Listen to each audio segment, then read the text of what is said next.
already existing Act on Micro and Small Enterprises. Let's now have a look at the proposals in the bill by Honorable Mukunji.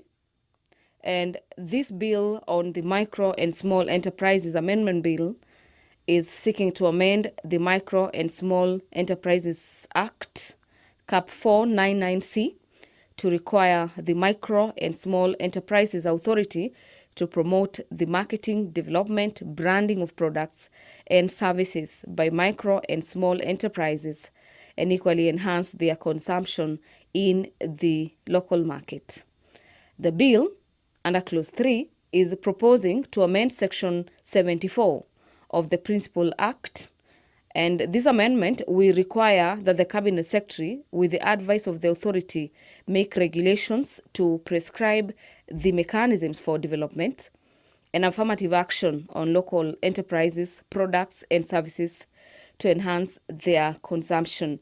Away from the bill on micro and small enterprises, Honorable Mashua Waithaka will also be tabling his bill for first reading, and his bill pertains the National Addressing Bill, National Assembly Bills number 31 of the year 2025.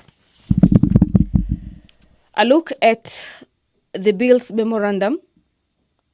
It is a bill that is seeking to establish the National Addressing Council and the county addressing committees, whose function shall include the creation and management of the addressing system for the naming, numbering, as well as allocation of addresses to streets and properties at the national and county level, respectively. The enactment of the legislation, according to the member in the bill, will ensure that there is seamless naming, numbering of streets and properties, which will lead to improved identification and location of places, which will subsequently improve the country's economy, in terms of trade revenue generation, particularly through matters e-commerce and enhanced tax collection.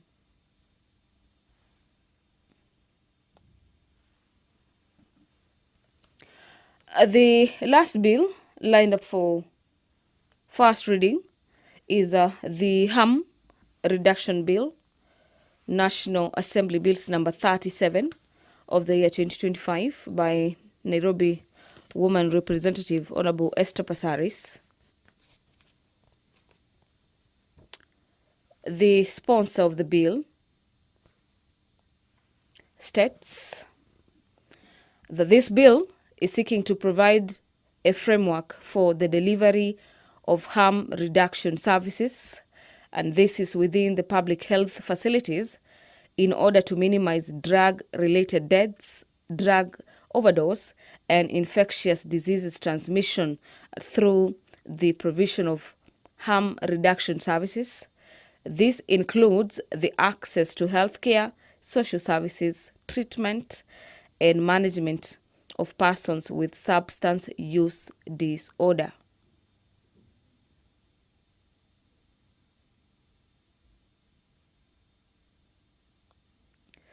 Part 3 of the bill provides for the harm reduction facilities, provision of harm reduction services, and the duty of healthcare providers in ensuring that there is harm reduction in the provision of healthcare services.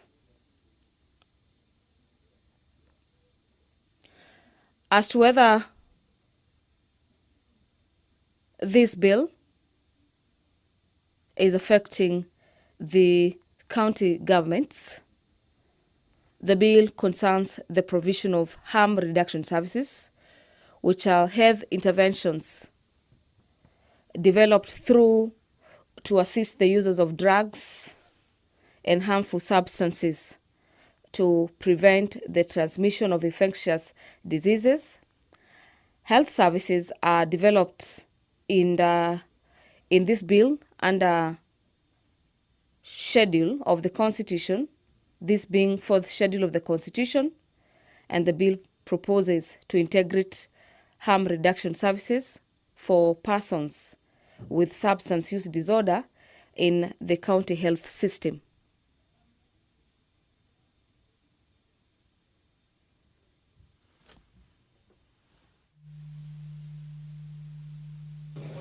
Sergeant at Arms, you may now stop the quorum bell.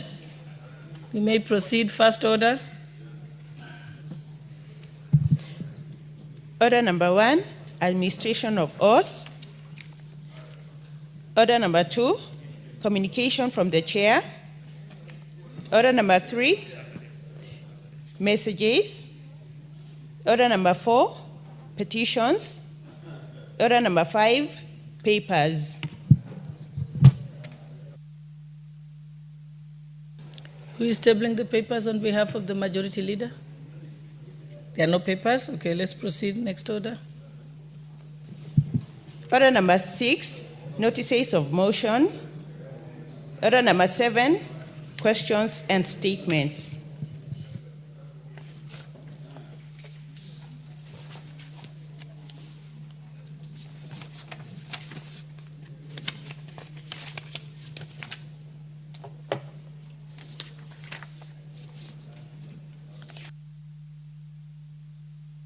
Which statements are being... I don't have it at the back of my order paper. Okay. The question by Honorable Beatrice Elachi is being responded to on transitional mechanisms for 844 to CBC, but she's not here, so we'll skip that. The Chairperson of Education, is he here?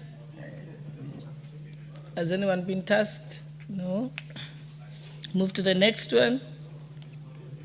The question by Honorable Stephen Mogaka, member for West Mugurango. He had tasked Honorable Jerusha Momanyi to receive the answer on his behalf, but she's not here. So we'll move to the next order.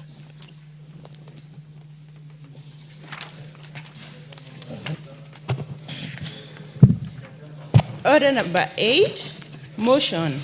Formulation of a land use policy on zoning of land for agriculture and built development. Question to be put. Honorable members, I now put the question that aware that land is a critical but limited factor of production that supports human habitation and food production, and noting that agriculture is Kenya's main economic mainstay, appreciating that the Central Bank of Kenya Monetary Policy Committee Agriculture Sector Survey of 2022 estimated the contribution of agriculture sector to the country's gross domestic product to be 22% directly and 27% indirectly, through its linkages with other sectors. Further appreciating that the survey showed that the sector employs over 40% of Kenya's total population, and concerned that in land reform, Volume 3 publication of Kenya's Land Alliance Land estimated that only 17% of Kenya's land mass is classified as suitable for rain-fed agriculture land, while the remainder is either semi-arid or arid, and further concerned that the country's agricultural productivity has been decreasing over the years, and cognizant of the fact that the decline in agricultural productivity is partly attributable to the shrinking agricultural land use due to unplanned settlements that encroach on agricultural lands, and further concerned that the agricultural lands in rural areas are continually being subdivided into small portions for built-up development, thereby diminishing the size of land available for agriculture. Noting that there is need to put in place measures for effective land use in the country in order to guarantee optimal use of agriculture. Now, therefore, this House resolves that the government, through the Ministry of Lands, Public Works, Housing and Urban Development, puts in a policy framework for effective land use in rural areas by consolidating and designating zones for built development for commercial and residential developments with shared public utilities, separate zones for agriculture use in order to arrest the further diminishing of agricultural land and steady the country's agricultural productivity. Will as many as of that opinion say aye? Aye. Will as many as of the contrary opinion say nay? The ayes have it.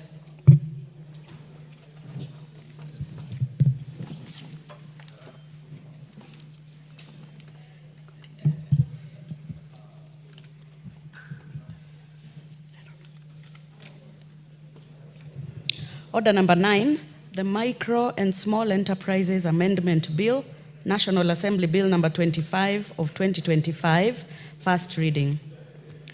A bill for an act of parliament to amend the Micro and Small Enterprises Act and for connected purposes.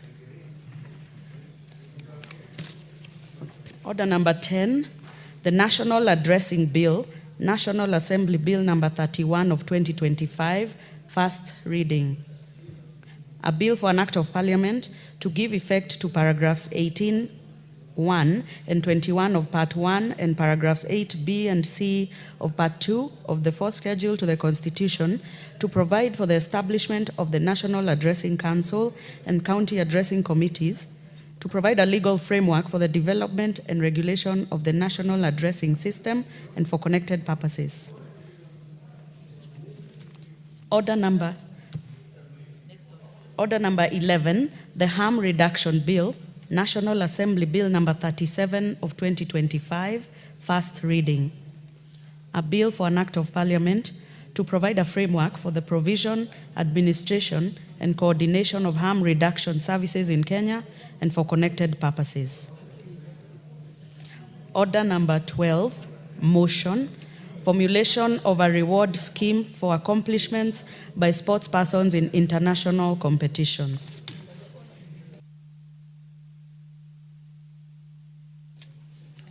Yeah.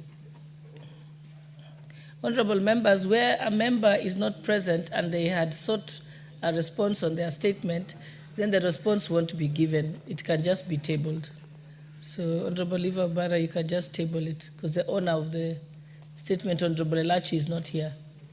So you can just give it to the clerk's desk. Okay, thank you. Next order.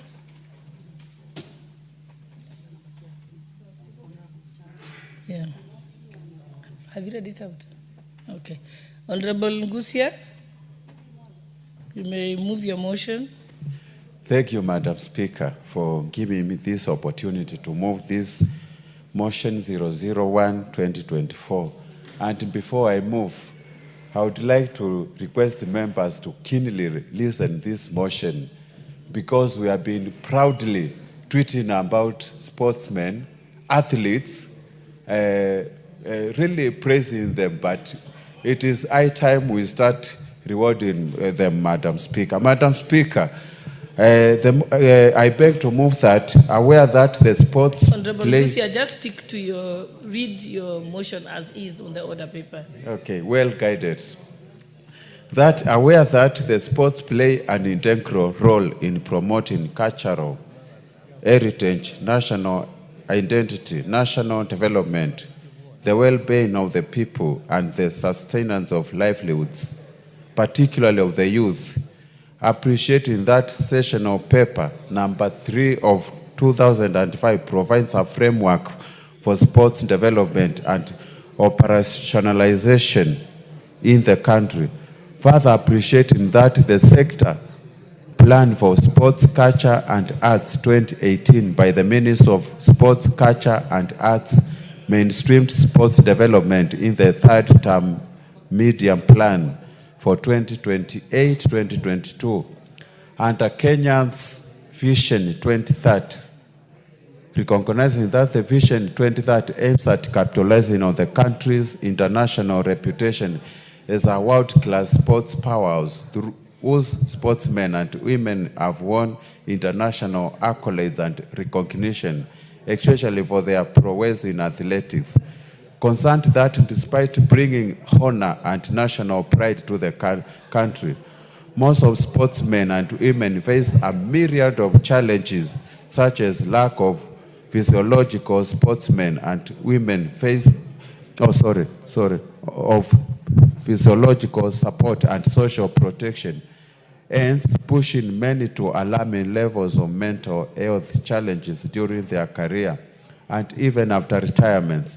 Noting that the sessional paper number 3 of 2005 contemplated motivation of sportsmen by the state through cash and material prizes, conferring state owners appointment as goodwill ambassadors and establishing contributory insurance and saving schemes among other forms of motivation, cognizant of the fact that the prospect of receiving state recognition, financial grants, and other perks inspires sportsmen to push their limit in attaining their full potential, as well as fostering a collective sense of pride in sporting achievements.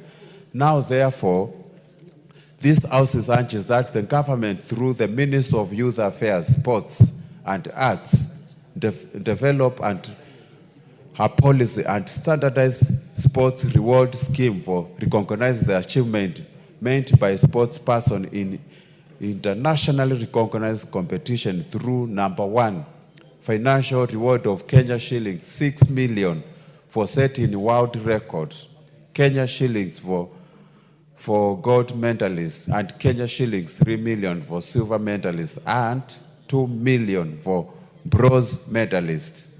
2, non-financial motivation, including facilitation with the issuance of diplomatic passports for established sportsmen and women, appointment as goodwill ambassadors, concern and conferring national honors and privileges. 3, establishing medical cover and post-retirement social protection scheme, including establishing contributory insurance and savings scheme to support sports persons who retire from active sporting due to injuries or age. Madam Speaker, this motion is coming at a time when we are just celebrating the good performance of our athletes who did very well in Tokyo, collecting a collective mentors of 11 mentors. 7 of them were gold mentors, and even some of them set the world records, Madam Speaker. I am urging this House actually to come up with a policy, a standardized policy through the Ministry of Youth and Sports, so that we can be rewarding these athletes whenever they do us proud during the international competition, Madam Speaker. Most of the time, most of them have broken the world records, and I would like to appreciate the President for what he has done so far by rewarding most of the athletes, even without following a standardized form of reward policy. So congratulations to President for what he has done to our athletes so far. But we need to standardize this rewarding scheme so that we can motivate our athletes when they do so well internationally, where some of them have been pushed because we don't have a standardized policy of rewarding them. I have got so many examples. Most of our athletes have faced mass exodus going to compete in other countries. I have recently the Yafi steeplechase athletes who has migrated to Bahrain to go and compete there because they have a better rewarding scheme than Kenya. And the mass exodus was started by Alfred Keter when he went to compete in Denmark, and he is a Kenyan. So for us to curb these issues of migration of our athletes to other countries, we need to start rewarding them and even planning for their retirement so that they can stick to our country. And by doing so, we are even going to improve and beat United States of America, who actually just beat us in Tokyo. And by so doing, we are going to help our athletes. The other issues, Madam Speaker, we have faced, when these sportsmen and women actually maybe they go through many problems or challenges of finances. Nobody comes through. But by doing so and establishing this scheme, we are going to have what we call sustainable kind of, they will have proper sustainability in their livelihoods, Madam Speaker. Madam Speaker, I can speak so much, and knowing that the sports has got a lot of benefits, I urge the members to support this motion so that we can actually build up. And with those few remarks, I would like to request Honorable Nabi to second this motion. Thank you, Madam Speaker. I beg to move.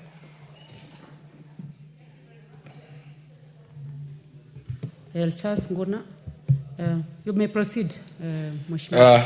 Thank you, Madam Speaker. I rise to second the motion by my colleague and friend on developing a reward policy for the sports people or persons in this country. Madam Speaker,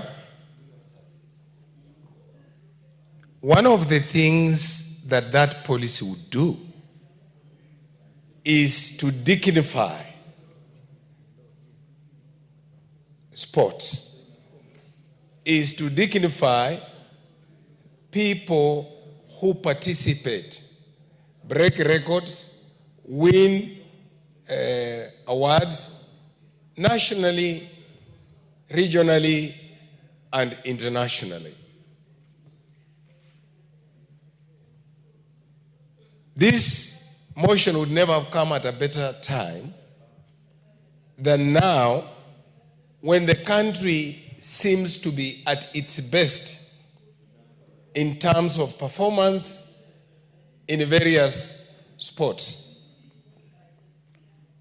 Madam Speaker, I would like to draw the House's attention to a young women volleyball team called Malaika Strikers.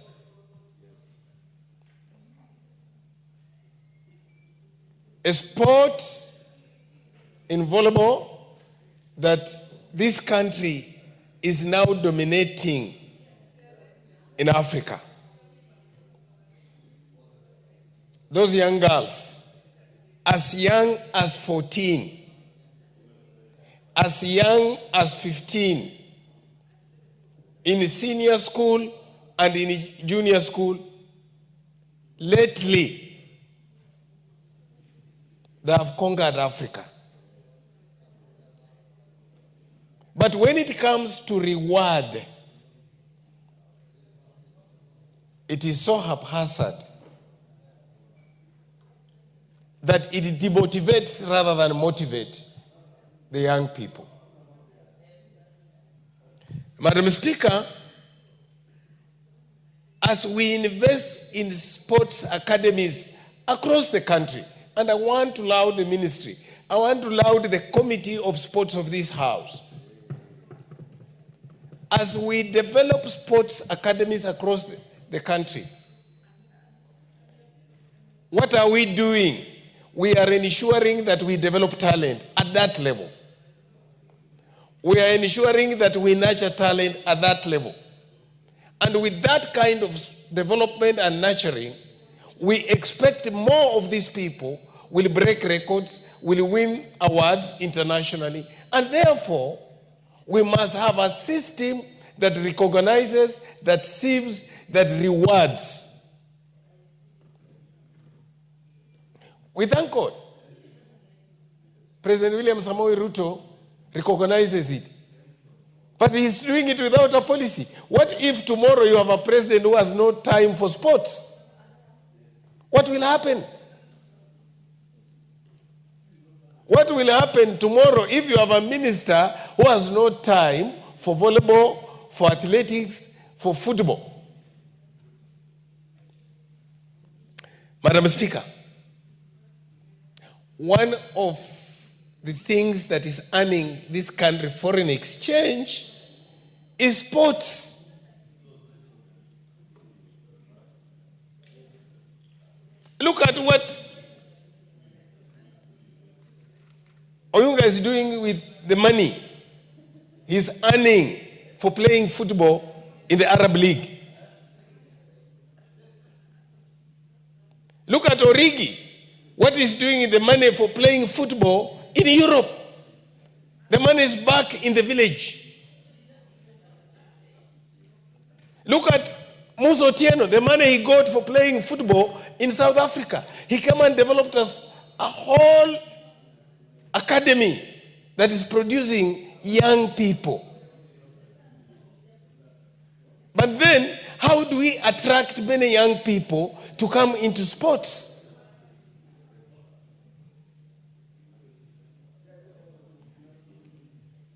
Madam Speaker, the challenge that the motion seeks to deal with is this: that we have seen clearly rewards given to athletics. We have seen clearly rewards given to footballers when we were playing here at Kasarani. But we have not been clear on rewards being given to Malkia strikers, the volleyballers who are winning. We have not seen it. We are concerned by the young chess boys, the little young boys who went to play in Norway and Sweden and won, but nobody recognized them. We are seeking equity by this policy. We are seeking to straighten things that we think sometimes we make a decision emotionally. Thank you, Madam Speaker. I will be seeking colleagues that we support this motion and make sure that the country has a policy on reward. Thank you.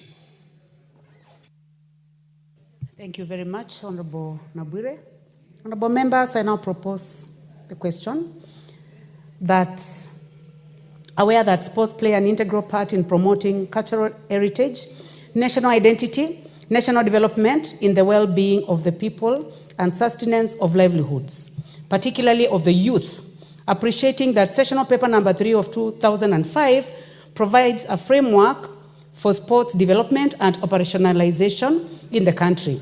Further appreciating that the sector Plan for Sports, Culture and Arts 2008 by the Ministry of Sports, Culture and Arts mainstreamed sports development in the third medium-term plan, MTP3, for 2008 to 2022 under Kenya's Vision 2030, recognizing that the Vision 2030 aims at capitalizing on the country's international reputation as a world-class sports powerhouse, whose sportsmen and women have won international accolades and recognition, especially their prowess in athletics, concerned that despite bringing honor and national pride to the country, most of the sportsmen and women face a myriad of challenges such as lack of psychological support, psychosocial support, and social protection, hence pushing many to alarming levels of mental health challenges during their careers and even after retirement.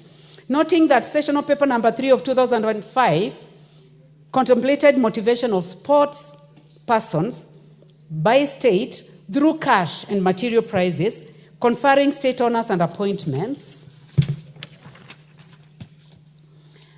as goodwill ambassadors and established contributory insurance and savings schemes, among other forms of motivation.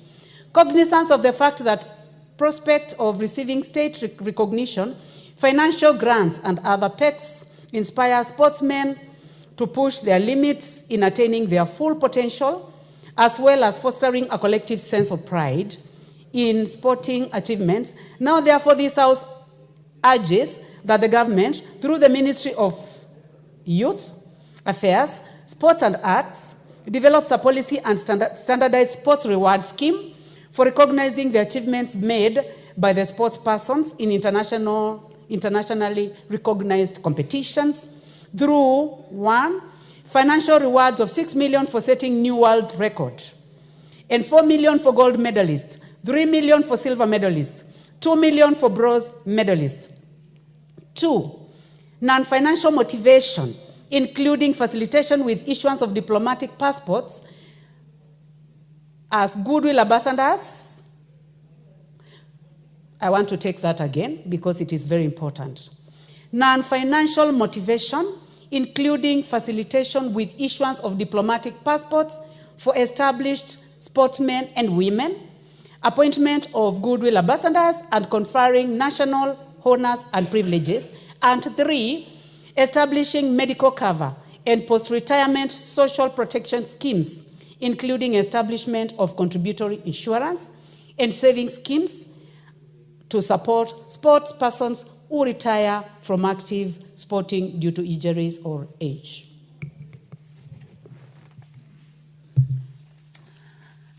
Honorable members, I will start with the Honorable Rueda Obo, member for Lamu East.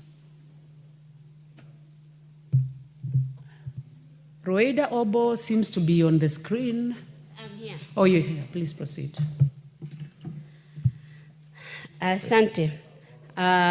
Bispika, nami nichangie katika mswada huu.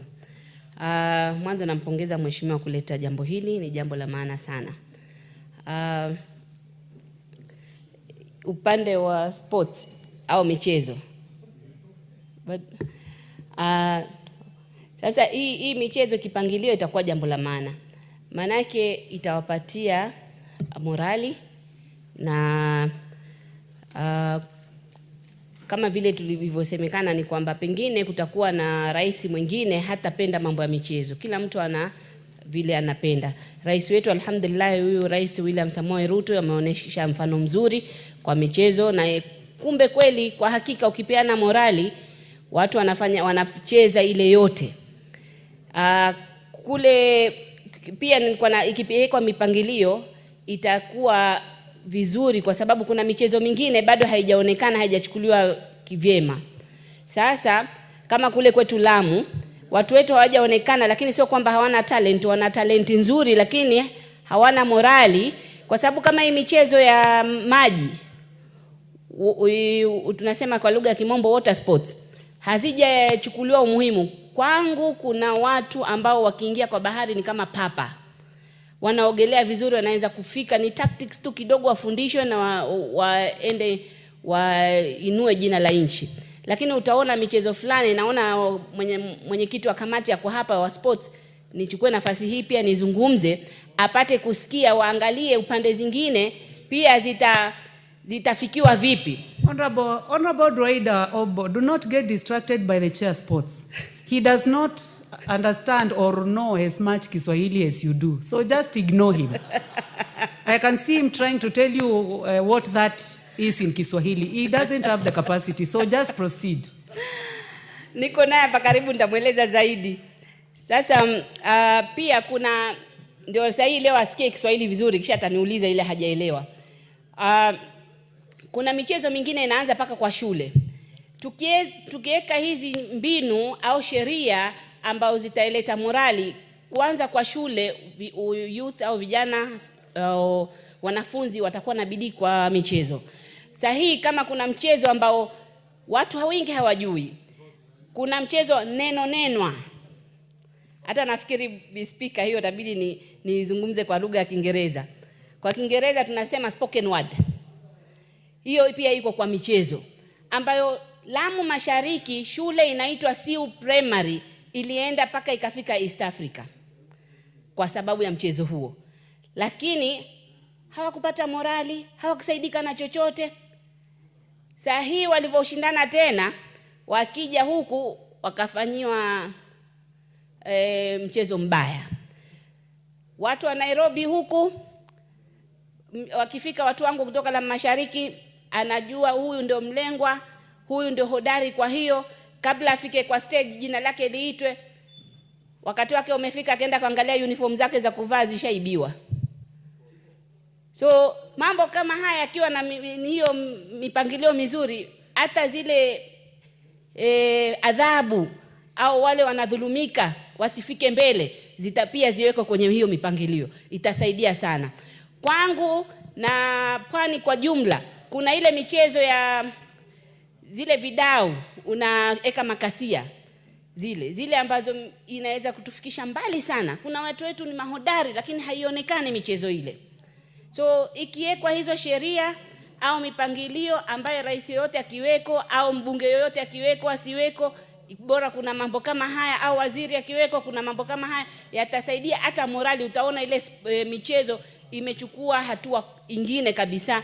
Mimi nampongeza sana na naomba hii bunge, mwanzo mimi na support, na naomba hii bunge tu support, itainua youth wetu, na hii itafanya wale youth ambao pengine ni idle, hawana kazi, wanakuwa na morali. Kama sisi wabunge, ile michezo kutolewa kwa wabunge imetuathiri sana, kwa sababu youth wako busy na michezo, badala kuangalia hii tu michezo ya kina hao sijui kina Manchester kina nani hao. Mimi najua hiyo timu moja tu, lakini nilikuwa nikifuata kitambo kabla Ronaldo hajatoka. Alipotoka na mimi nikatoka.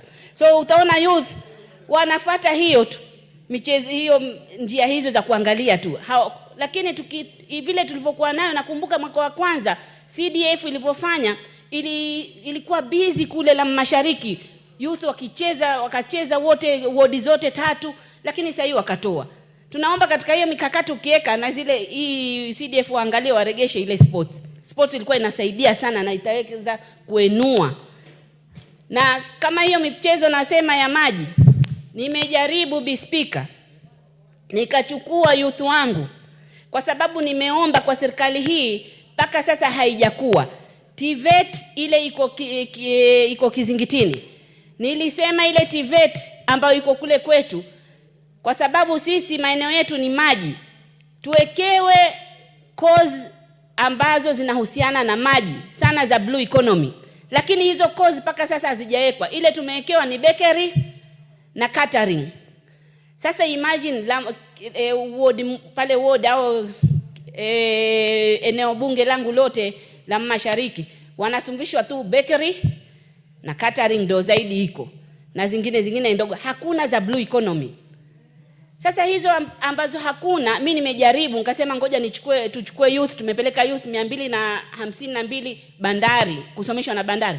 Hao youth wana raha, utaona wanapenda. So it is good pia katika upande wa sports, kila eneo bunge la hapa la Kenya lihamasishwe zaidi kwa upande ule ambao wanaweza. So hii kiwekwa sheria na haya mambo mengine ya chini ya kuvuta, inshallah pia nao yawekwe, watoto wetu, youth wetu wasaidike. Utaona youth pengine yeye hawezi mbio, kama mimi siwezi mbio, watu wangu si wengi wa kuweza mbio, lakini kwa bahari wale wa mbio hawatuwezi. Kwa hivyo kila eneo bunge lina talenti yake Mungu aliyopatia. Mheshimiwa wa Lamu East, wajua sisi tunakujua kwa ubambe wako wa Kiswahili. Na kwa sababu ulianza na Kiswahili, tungependa umalize kwa Kiswahili. Kwa sasa unachanganya na kununu za sawa. Asante. Standing orders zetu hazijatukubalia. Sawa, asante. Kuchanganya. Kwa hivyo asante Speaker, nimesema Lamu East, Lamu ni Lamu Mashariki. Ni rahisi tu kuisema. Lamu Mashariki, endelea. Lamu Mashariki. Na hivyo umeelewa. So na mimi nimalizie hapo. Naomba tu tushirikiane. Hawa youth wetu watatukumbuka bunge hili tukitengeza sheria hii, na upande wetu wa michezo taenda juu sana. Asanteni. Asante sana mbunge wa Lamu Mashariki, Mheshimiwa Ferdinand Wanyonyi. Mheshimiwa Ferdinand, kidogo tu nisamehe, nipatie Mheshimiwa Timothy Wanyonyi kwanza, alafu nitakuja kwako. Thank you, Madam Speaker. I know Mheshimiwa Ferdinand always masquerades and takes my position. But that's on a light note, Madam Speaker. Madam Speaker, I also want to support this motion. Madam Speaker, Kenya is a sporting nation, but we have not lived to that billing that our athletes, our sportsmen and women, Madam Speaker, most of them, they are languishing in poverty.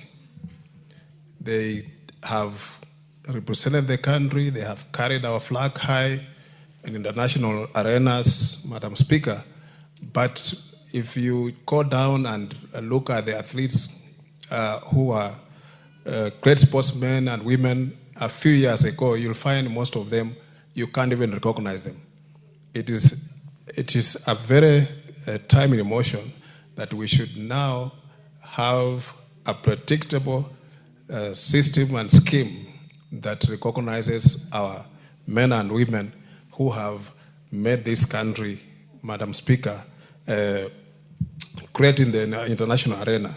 You can imagine just a few weeks ago in Tokyo, our national anthem, Madam Speaker, sung 7 times with our athletes who were there and performed very well. We remember some time back, when I think I was still in primary, there was a great athlete called Henry Rono. Henry Rono broke 4 world records, Madam Speaker, in a span of 1 month and a few days. And the same gentleman, Henry Rono, although he worked and remained in America for a long time, but there was nothing to show off. When he came here in Kenya, no recognition, nobody even knew who Henry Rono was, but he was a great man, Madam Speaker. And many others, people like Kipchoge Keino, Madam Speaker, they are the people who have excelled and have become role models. We have footballers, Madam Speaker, we have other sportsmen and women, including the chairman of sports here, Madam Speaker, Mheshimiwa Dani Wanyama. He's a great footballer, and he played for the country. I remember when we were in school, we used to call him Amboseli. He was in our neighboring school, and I was in the other school, Madam Speaker. So we have these people spread all over. There are recent the heroes and heroines like Faith Kipyegon. I saw her in 1,500 meters when she was beckoning her colleague who was lying, I think, 5th or something, to come forward, to come and close the gap between her and them. And she inspired that girl, and she came number 2 to her, Madam Speaker. And you could see those are people who are not selfish, they are motivating. She was even, in 5,000, she had even to slow down the other girl to beat her.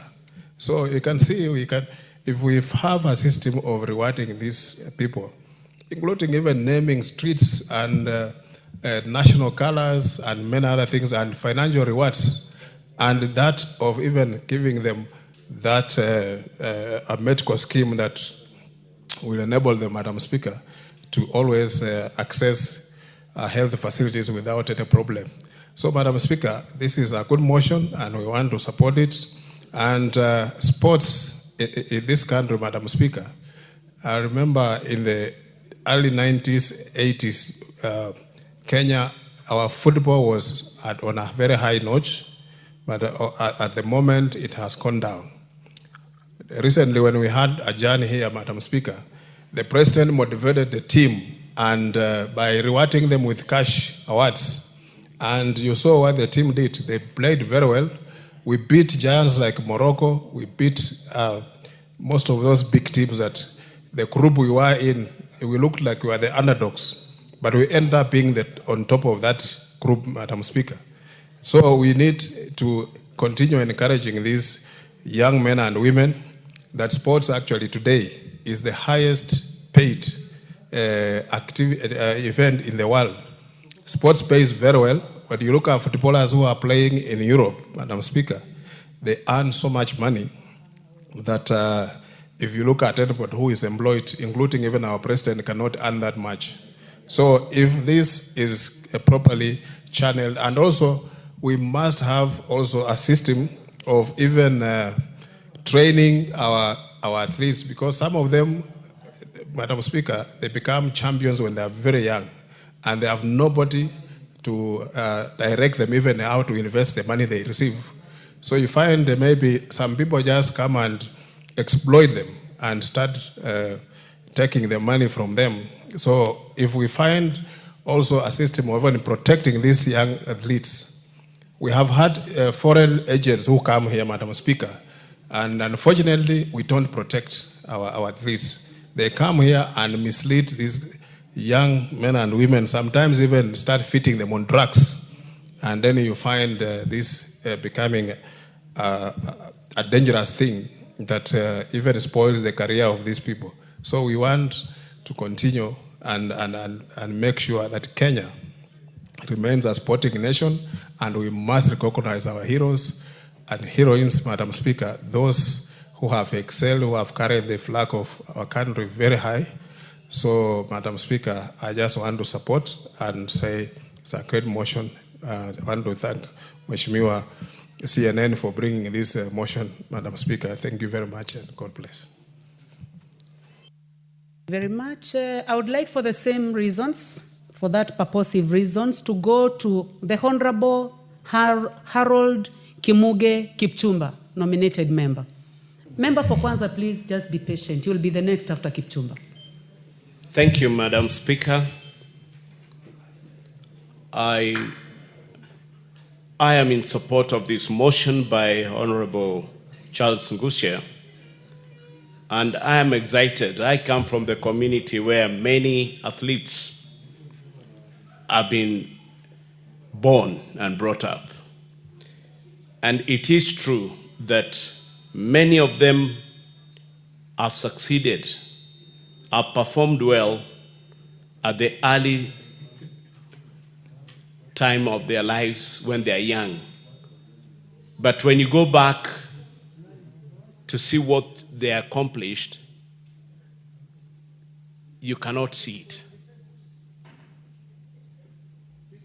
A reward system scheme is very important so that we don't rely on the whims and the passion and interests of leaders that are in position then.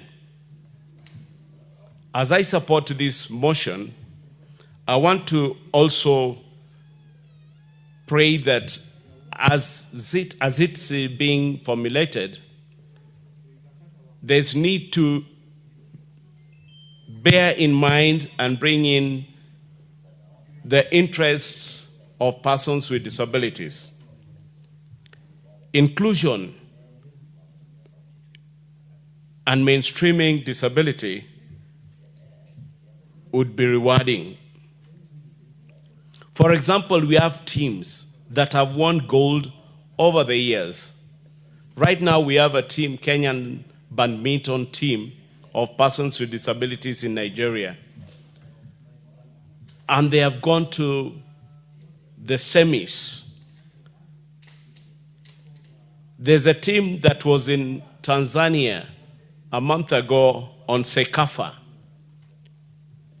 the national team of amputees. And they won the African Championship, the Sekafa Championship. But they just faded from the field and came back home, and there was no recognition. There is a team of deaf sports women going to Japan for the Olympics, Paralympics.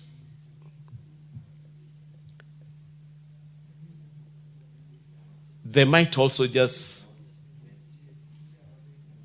go out and come back without recognition. And therefore, this motion comes in handy and in time, and that for persons with disabilities, the recognition and reward, other than just financial, would go a long way to encouraging others to give the best of their abilities when they live with disabilities. I want to support majorly the reward on health and welfare. Giving one a comprehensive medical cover and support in performance in sports as a reward would play a great role in seeing the athletes and sportsmen and women with disabilities be able to live a dignified life later in their old age. As we know that one of the greatest challenges of living with disability at old age or after retirement is healthcare. So I want to support this motion, and that the scheme would go a long way in developing not only sports and talents in this country, but also inclusion. I support. Thank you very much. The Honorable Wanyonyi Ferdinand, member for Kwanza, and thank you very much for your patience. It's not patient. Thank you, Madam Speaker. I also want to take this opportunity to thank my colleague, CNN. I want to thank you for coming up with this very, very timely motion. Madam Speaker, this is very timely. And I didn't know, but I thought I was going to, but I think he came ahead of us, and I think he has come up with a very good motion on this reward scheme to our very good athletes in this country and all others in the other sports. Madam Speaker, I also want to take this opportunity to thank His Excellency the President, Honorable Dr. William Samoei Ruto, for actually coming up and rewarding our own children, our Kenyan ladies and boys who actually did very well in Tokyo. Again, as somebody mentioned, it's true, this was without any policy, but I think he also got very motivated and I think very excited that you can imagine how many times the national anthem was played in Tokyo. 7 times because of the reward to our best performance there. We just came second to America, the biggest country in the world. We were number 2. And it could have been done even better, but of course, no other country actually was compared with us. Every time there was running, I took time to watch our girls doing extremely well. Madam Speaker, I think it's only fair that we come up with a policy. Of course, Kenya has been one of the best countries in the world in terms of athletics. You can imagine days of Keno, who actually was always number 1 all over the world. I don't know how he is now today, but I think was he rewarded? That was his own efforts. We have to develop this policy, and I think I urged this House to pass it yesterday so that we can be able to move forward. And I think the next thing will be that for us to even establish what I would call International Sports Academy, so that people can come and learn from us. And as they come to learn from us, this country, Madam Speaker, will also be earning foreign exchange because of this academy. That again will be able to streamline and see and encourage. Not only encouraging, but of course we'll have a policy that can be able to assist the young ones who necessarily, we are not saying there's academic failures, but of course it could even be doctors and what have you. Could be anything, but if he has an interest in sports, he can equally be rewarded. And if the amount suggested by Honorable CNN can be taken seriously, it's a very good earning. And you can imagine if there's an annual participation or annual events of the kind, just see how much this particular individual, Kenyan, will be earning. And of course, we are not saying it must be in Kenyan shillings. It could be in US dollars because it will be international. That means, again, bringing money, foreign money, to our country. So I think, Madam Speaker, we should actually pass this motion as soon as we can to be able to see what we can do. I also want to take this opportunity, and I see my colleague here, Judge of Sports, the chairman of the sports. Again, Harambee Star was doing very well those days. And you can imagine if we also have this, of course, football is also part of the sports. If now we went in for Harambee Star also being awarded for doing very well, we'll be on top of the world, because if they go up to national, apart from playing for the region, which of course Harambee Star was doing very well as a Kenyan team in Kenya. But now they can also win to go and play the World Games. That again is something that I want to encourage, apart from of course running and other sports. But Harambee Star is one of the, football is very popular sports.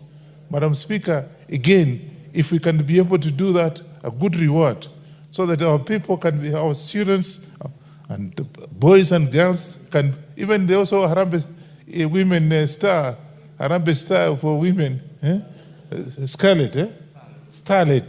Starlet again can also do very well. Imagine again if it's rewarded. We want to encourage this as a country of sports, and Kenya is known the whole world. I just came from an overseas trip, and when I said I come from Kenya, I said, hey, that's a very good country, because of course of what we've had in Tokyo. Then we also should do the same thing with sports, with the football. Scarlett and of course Harambee Star should also be rewarded. And I want to ask the chairman of sports who is sitting behind me, again, to come up so that I can be able to move forward with this kind of thing. With those few remarks, I want to say I support this motion. I want to make it even in the, not only a motion, becomes a bill, so that I can be able to go further and be able to reward our children, our grandchildren, our equals to be able to, because at this age I can't run, I used to play football, but now I can't play. But my children, I think for information, Madam Speaker, one of our members of parliament here has sent his son to Spain to play football in Spain, because he's very good, and I saw the boy is doing very well. He's in Spain. He's about 14 years old. And very soon you see him actually playing for Spanish football team. So with those few remarks, let's move on. Before you finish, one of us has sent me a message that you were running very fast on 24th of June, was it 25th of June 2024? You were seen running very fast. So we know you can still run. Don't say you can't run. Madam Speaker, that is actually just to make my point very strong. I used to play football, but I didn't. Running is just part of what each one of us can do. Yes. Thank you. And in fact, she's just saying, not even interruption, but she's confirming that actually I ran very fast. I don't know where I was going to. But just to show that actually I can run. I should be rewarded. When this thing actually goes through, I want to get a gold medal. With those few remarks, Madam Speaker, I support this motion. We want to make it into a bill so I can be able to move forward and put our country onto the world map. I think that's what we should do. And thank you so much for giving the opportunity. Thank you. Thank you very much. Honorable Wanyonyi, you were running through the tunnel towards the Bunge Tower. Honorable members, we have guests this morning. We have students seated in the speakers gallery from Faro Schools, Embakasi Central Constituency, Nairobi. Please arise so that the House can recognize you. Thank you very much. You may be seated. We also have students seated in the public gallery this morning. Students from Uvaini Primary School, Yatta, Constituency, Machakos County. We have students from Altuleta Comprehensive, from Kajiado South Constituency in Kajiado County. And we have Sitam Schools, Makadara Constituency, Nairobi County. You are welcome to the National Assembly to continue observing proceedings of the House. Honorable members, I would like to invite the Honorable Abdi Shurie, Chairperson, Public Debt and Privatization Committee, so that he may table a report. Please take the opportunity to also invite all the students seated in the public and the speakers gallery. Thank you, Honorable Speaker. Honorable Speaker, I beg to lay the following paper on the table of the House today, Wednesday, 1st October 2025. Joint report of the Departmental Committee on Finance and National Planning and the Select Committee on Public Debt and Privatization on its consideration of the Privatization Bill, National Assembly Bill number 36 of 2025. I thank you, Honorable Speaker. Honorable Speaker, I also wish to welcome all the students to the National Assembly. I think it's a rare opportunity to visit the National Assembly and witness the debate and how we make laws in this country. So I say, karibuni sana. I thank you, Honorable Speaker. Thank you very much, Chairman. The Honorable Agnes Pereio, member for Narok North. Thank you, Madam Speaker, for giving me this opportunity to support the motion by CNN. Sports is a talent, and it's a talent that can earn our youth a living. And supporting sports will mean that we are creating jobs for the youth. The youth will no longer be idle, because when they are idle, they think of other things to do. So there is need for the youth to be supported and for sports to be supported. We come from different regions, Madam Chair. We come from different regions and our talents are different. So I think it's time, Madam Speaker, to study other regions on what they can do best, so that they can be supported in what they can do best, and a talent that will support their families and support them. So I stand to support the motion and say that it is important that we look at the sports like a way of supporting our youth, because there are so many loitering in their villages and not doing anything. And if we can help them build their talents, then they can earn a living and they can support themselves. And for that reason, I support. Thank you. Thank you very much, Mheshimiwa. The Honorable Daniel Wanyama, Chairman and also member for Webuye. Chairman Sports. Thank you, Honorable Speaker. I want just to appreciate Honorable CNN for coming up with this motion. But as Honorable Ferdinand alluded to, I think it will add more value if we translate it to a bill so that it becomes a law that whoever comes in will have no choice but just to implement it. Rewarding of sports persons who participate in international competitions is a great thing. And Kenya is always in the news on good reasons, particularly when sports is going on.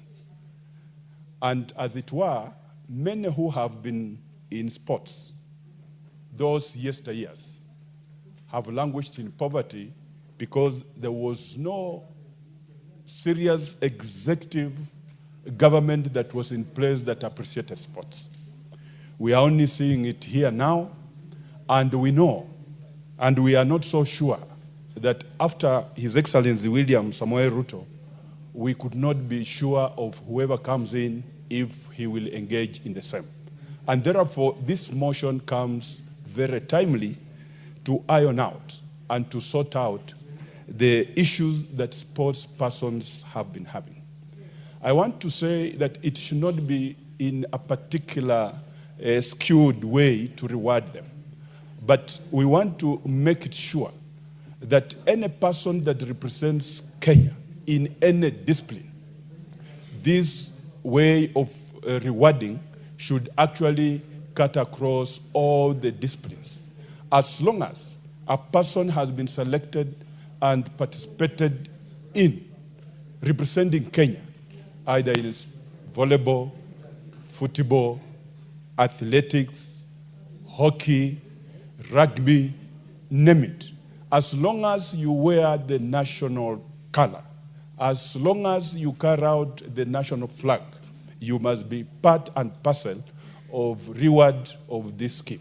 Because somehow, this time round, it is only maybe skewed on those who win medals. There are reasonable and quite a number of sports that do not award medals, but you only win a championship and you come back home. Therefore, all those disciplines must have a way of being rewarded. But most importantly, as we look at the reward of these players, what can be more sustainable and which will help these sports persons is actually having a reasonable insurance for them. Because also, it is very risky when you are a sports person. You may be in the field there, then when you are in action, you get an injury that will not be able to make you come back to playing again. Therefore, this scheme and this kind of reward should actually go further and therefore take care of those incidences just in case the worst happens. So I just want to thank Honorable CNN, and that as a committee, as it were, we will look forward and see that we translate this motion into a bill so that it becomes a law. And therefore, Treasury must be informed that even during the budget allocation, they must be able to allocate funds just towards this kind of reward system. I thank you, Honorable Speaker. Thank you very much, Chairman. I think in the future, Parliament will consider making some longer microphones for tall people, like the Honorable Wanyama. Actually, we are struggling to hear him because he's far away from the mic. So maybe tall people like Honorable Wanyama will need a slightly longer mic. The Honorable Gladys Boss, member for Uasin Gishu County, please proceed. Thank you, Honorable Speaker. First, I want to thank Honorable Charles Ngusia for this very, very timely and important motion. This motion, it's comprehensive. You have talked about being able to reward our athletes or our sportsmen and women when they do excel in behalf of the country and giving them some form of logistical support. But I want us to take your motion further. There are many challenges that athletes go through long before they become world champions. One of the key mandates is to nurture sport, to nurture sportsmen and women, not to celebrate them only when they have won. And that is where the problem lies. A lot of our athletes, you've talked about them being able to have psychosocial support. You've talked about them being able to have post-retirement medical cover. But the biggest crisis is the support that they need here and now. I have visited every athletics training camp in Uasin Gishu County, in Elgeyo Marakwet, and in Nandi County. And each of them, you hear the challenges that they go through. The athletes who are training to become world champions and don't even have shoes. They usually have one person run in the morning. Then when the person comes back from running, they give the other one the shoes so that the other person hits the road to go for training. That's how bad it is. They don't even have the right clothing. Sometimes they don't even have food. On many occasions, I've supplied food to some of those young people who are there. Then there is the crisis of gender-based violence happening in our camps. I had the occasion to host women athletes at Eka Hotel in Eldoret, which was sponsored and supported by Absa Bank. And when we listened to the stories by the young women, they said, first of all, can we have just trained for us women physiotherapists to be in our training camps? Because sometimes when they have the physiotherapy done by the men, they do get abused. Just the way I'm entitled to ask for a woman to search me at the airport, these athletes should have the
look for their own therapists. That they have a coach, they have a manager, but in case of an injury, there is no proper medical scheme, there is no proper medical insurance scheme, there is no proper medical facility for them to be treated or even to get therapy. And even sometimes out of frustrations, Honorable Speaker, they end up stopping, or quitting the talent midway. That is why this motion needs to be looked at even beyond the normal motion that we are debating here. And I call upon the committee that is mandated with matter sports, and that is the committee that is led by the one you called the tall man, that we should find a way to convert now this to a bill. And it will be supported fully by this House, Honorable Speaker. Every member will support, because it is timely.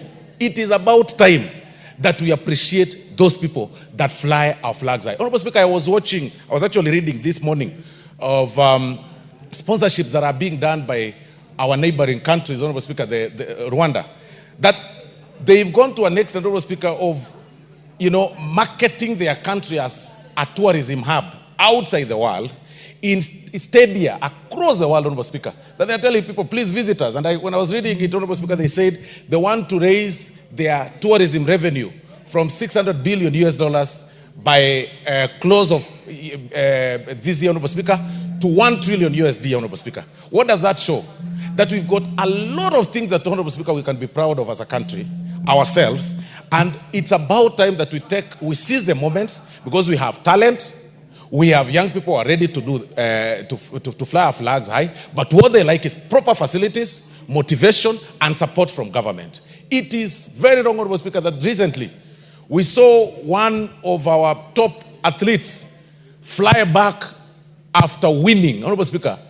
They were flying economy back to our country just the other day, with nobody receiving them at the airport, with nobody giving them motivation, Honorable Speaker. And it's very sad. And it goes straight even to their deathbed, Honorable Speaker. As we speak, Honorable Speaker, today, we have one athlete from Kases constituency, one Jairus Birich, who passed on the other day, Honorable Speaker. He had won the Commonwealth marathon the other day, Honorable Speaker, and brought this country a silver medal. But as we speak, nobody is celebrating him. He's being buried on Saturday. The Ministry of Sports has not given any report. They've not supported the family. But just the other day, we were celebrating him for flying our country, for raising our flag very high, Honorable Speaker. And it's very absurd. Those are the things that we also need to be thinking, Honorable Speaker. The pecuniary support, number one. Number two, we should think about their families beyond their lives when they leave this country, this world, Honorable Speaker. With those many remarks, I want to appreciate the Honorable CNN and reiterate, Honorable Speaker, that I do not look like Honorable CNN. I do not know this confusion where it comes from, Honorable Speaker. Because I know very well, Honorable Speaker, I look better than him. I don't know why people say that we resemble. And I want to say, we only resemble in brains, maybe, and I could be higher than him. But the point is, you look like him. And I refuse to look like him. Thank you very much, Honorable Speaker. Thank you very much, Honorable Soro. The Honorable Rindi Kiri Mugambi, member for Buri. Not Buri, but Buri. Buri, That matter will be debated at lunch. Thank you, Madam Speaker. Whether the Honorable Soro and the Honorable CNN look alike, and who between the two is more handsome than the other. Not in this house. At 1 o'clock, you have my permission to discuss. Please proceed, Member for Buri. Madam Speaker, the problem is that they both use cosmetics so that they can look the same. So it's a self-initiated look-alike. Madam Speaker, I join my colleagues to contribute to this great motion that has been brought about by Honorable CNN. Madam Speaker, sports plays a great role in this country. Madam Speaker, when I was growing up, I was a footballer, and now I'm a golfer. So I value any aspect related to sports. Madam Speaker, I visited a few of my schools the other day and I discovered that we are missing quite a lot because these children, our students, majority of them have no sporting facilities. Long time as we were growing up, PE, physical education, was a very serious lesson in many learning institutions. And Madam Speaker, people who are engaged in sports, they are very healthy. And I want to believe that in the process they perform very well academically. A country that is so much sports, you look at even their health is fairly better than where people don't do a lot of sports. Madam Speaker, sports brings a lot of income to our country. It creates jobs. Madam Speaker, sports attracts many visitors to our country. Sports, Madam Speaker, keeps our youth busy, or what we call social development among a youth. Madam Speaker, there is a lot of inclusivity. Our girls are now in sports. Our boys are now in sports. There's no longer a domain of men. Our girls are doing very well in terms of sport, and they need to be encouraged as such. Madam Speaker, this inclusivity is key to a country like ours, where people interact through sports, through athletics, through football, through basketball, through rugby, etc., etc. Madam Speaker, I want to believe that when we are doing very well in sports, the international community is very keen to come and see what is really happening here. What am I talking about? There are so many scouts who come here to scout about football, the best athletics, etc. Madam Speaker, it goes without saying then that we need to put a lot of emphasis on the aspect of sport. And I want to say this, and that's why I agree with the mover of the motion. There are so many disciplines of sports which we don't do in Kenya. We are very good in athletics. We have started coming up now in football. We have started coming up in rugby. We have started coming up in in volleyball. But there are so many other sports that we don't do. And that's the reason why we became number 2. Because in athletics, we are very good. So I think we need to ask ourselves, where did we go wrong? This is my point, Madam Speaker. We went wrong because we don't have a policy to manage the sport affairs in this country. And therefore, it's my feeling that this motion is coming handy, and actually it should come first as a bill, because we have to change so many things. Madam Speaker, let me bring to your notice and notice of these members. A lady from my place who has his 3 children, triplets, who have autism. And they were denied by Kenya Federation to go and compete last month. And they were denied entry for the sports. These are disabled, category of disabled persons, and they are denied by a federation. Meaning, we don't have a clear policy to take care of all the athletics. Madam Speaker, when these people go out there, they market Kenya. When these people go out there, it's a talent. There is an income thing. It is an inclusivity thing. It is a cohesive thing. So why have we learned this far without having a policy? I want to thank the mover, because right now, we have to have it. And when we have it, it will be very clear. We shall have infrastructure set. The policy will bring in all the requirement for infrastructure that our talent require in terms of sports. Madam Speaker, If you check around, there are no stadiums, they are all focused in the big towns. The majority of our children and youth, they're in the rural areas. So, we have to put this policy. The policy should say every village in Kenya should have a stadium or at least a sporting facilities where our children are going to be practicing. Madam Speaker, we need decisions on how to facilitate these people. Some of them, even when they go to compete, they have to go to their mother and their fathers and even relatives to ask for money so that they can go and compete. And we know these people have talent. The youth have talent. So we need to be true citizens of this country by providing facilitation for these people in terms of the requirement, travel document, accommodation, visas, passport, etc., etc. And then the reward system. I heard some people saying that the president is giving too much money. The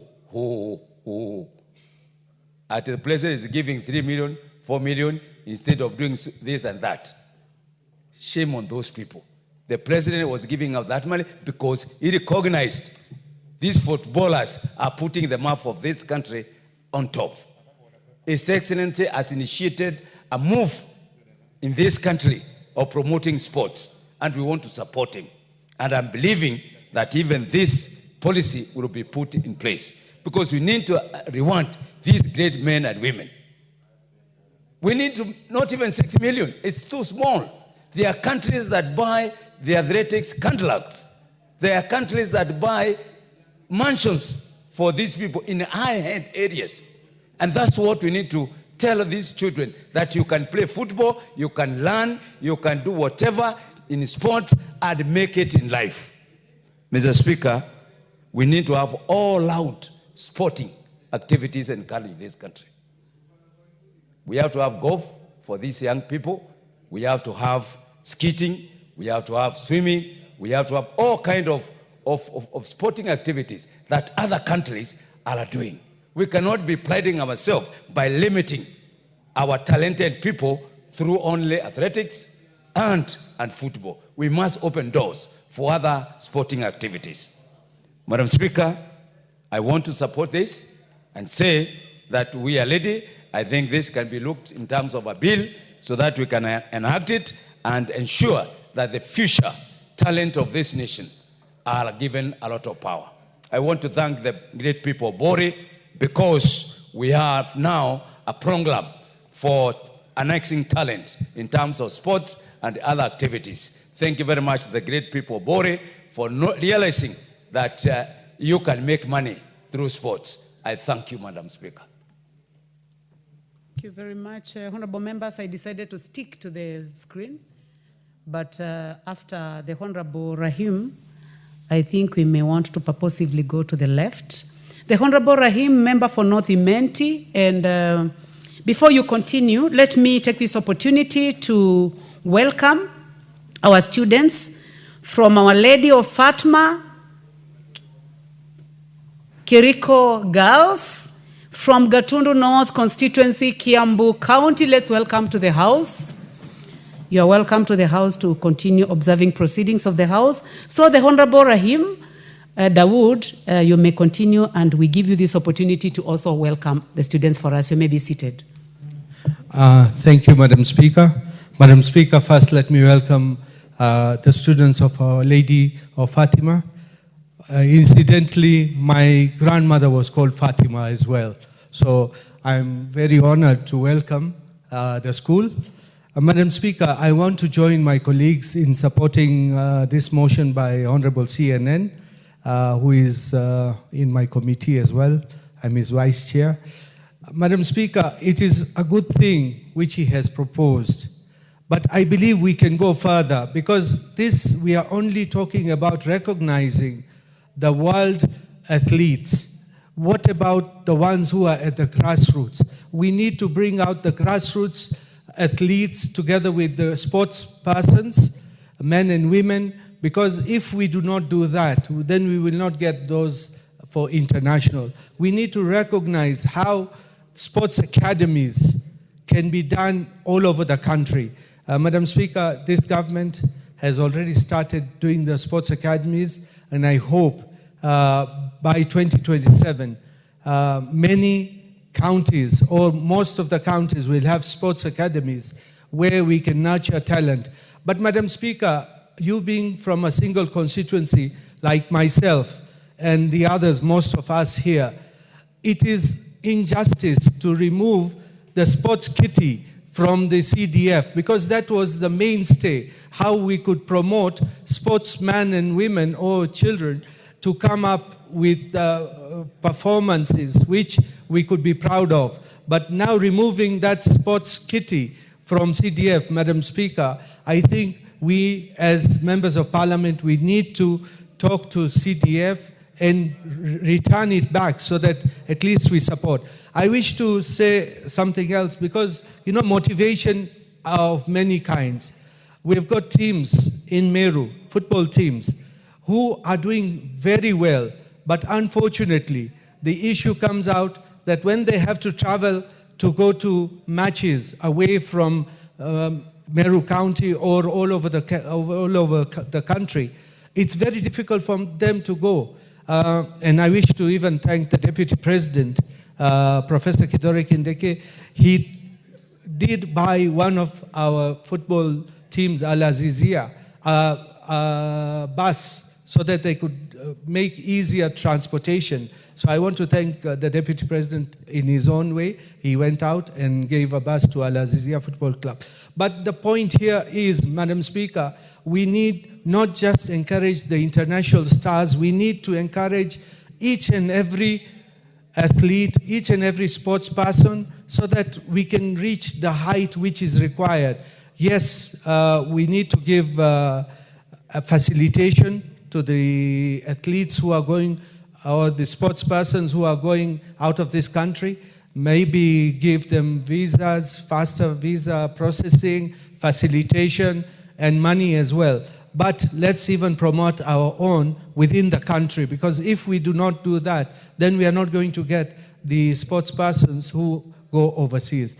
The other thing, Madam Speaker, is we need to see if there is a possibility of sports persons to be nominated by political parties so that they do not fall way off. If they are not politicians, the nomination slots should be even offered to sports persons, not just, you know, sometimes we do not do the right nominations in this country, but we need to even see how we can even nominate one or two sports persons so that at least we say we have taken care of them. With those few remarks, I join my colleagues and congratulate Honorable CNN in what he has done, but he should go further, and we need to have a policy where we are giving our sports persons much more than they are being given, not just outside the country, but within the country as well, and we build those sports academies. Thank you, Madam Speaker. Thank you very much. The Honorable David Mboni, member for Kitui Rural. Thank you, Madam Speaker. Let's also say that I support this motion, but I wish this motion could be transformed to a bill which could be enacted. Because when you listen to members, what they are talking about policy issues. And the policy issues can only come from a bill, because there are so many issues which need to be addressed in the sports area. Madam Speaker, regarding sportsmen and women is very important. It requires a lot of time to train, a lot of commitment needed to engage in sports. Madam Speaker, it's even harder to train and participate at international level. Madam Speaker, I was in Japan when the World Championship was taking place. And you could see those people, how much they have trained, because it happened that I was going to do something else. But I also went to watch Kenyans running, participating in sports. And that day, we won 2 gold medals from 2 ladies. One gold medal from a lady, 5,000 meters, and 800 meters, and then a silver in 500 meters. So when you look at them, the effort they put, seriously, we need to recognize them. We need to reward them so that they can put more effort to win this country a lot of more goals. Mr. Speaker, Madam Speaker, you know, when I was there, I could see how many people have gone to watch sports. And that's what you call sports tourism. Sports tourism. The country has earned a lot of money for that period. 2 weeks, 3 weeks, so many people went to watch sports. And they spend a lot of in that country. So if you look at sports in terms of sports tourism, it's an economy by itself. Sportsmen, they are some of the most richest people in this country, as we speak, because the money they get when they are running is very important. It also promotes the image of the country. Because when I was there, people asked me, are you a Kenyan? The funny thing is that, you know, Japanese are very short people. And you see, even here I'm tall. Can you imagine when I'm there among those short people? So therefore, the image, they could see I'm a Kenyan. I mean, are you a Kenyan? Those who can speak English. And, you know, the Kenyans were rated very highly because it was number 2 with the 7 gold medals in the whole world.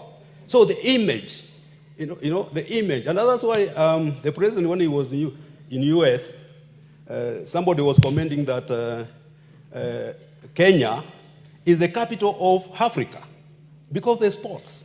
You know, there are so many countries in this world who are not even known, right? So the image of those sports people, whatever they are doing there, is what is giving Kenyan a positive image in the world. And therefore, we need to support sports. But I also realize that time for sports people is very limited. I mean, most of them, they go up to 35 years.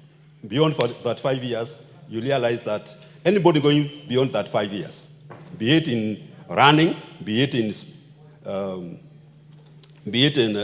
football, those ones in statistics, we call them outliers. So the time for sports, it cannot go beyond 15 years. And therefore, we need even to go further and train them in terms of financial management. There are so many of them. You read the newspapers. Some of them who are doing very well in sports, and they earned a lot of money. And because of because they could not understand how to manage their finances, they are suffering. And we need to actually to recognize those kind of people so that they also live a good lives. At times, some of them are hurt, and they stop participating in sports when they are very young. So when I'm talking about policy, those are kind of the issues we should take place. When somebody is hurt, how does the country come in and support the lives of that person? And especially if that person was competing and was hurt in the line of duty, how do we support that person? I've read a lot of them who have lost everything, from conmen who pretend to support them in terms of financial management. They are suffering. They are traumatized. They are depressed. You know, how do we take care of these kind of people? It's important we set up academic sports training academies in each and every county. And that's why I was saying we need a bill so that it's a policy that each county should have an academy. You know, before we used to have a CDF used to support sports. That is gone. So in absence of CDF, whatever CDF was supported, the little it was doing, who is filling that gap? So we need to think about how do we fill that gap? How do we have sporting academies, and so that we can tap talent at the local level. Madam Speaker, with those few remarks, I support. Thank you very much, Member for Kitui Rural. The Honorable Olive Gisairo, Member for Kitutu Masaba. Thank you, Honorable Speaker. Just a correction, my name is Clive, so that I don't get named Olive. Honorable Speaker,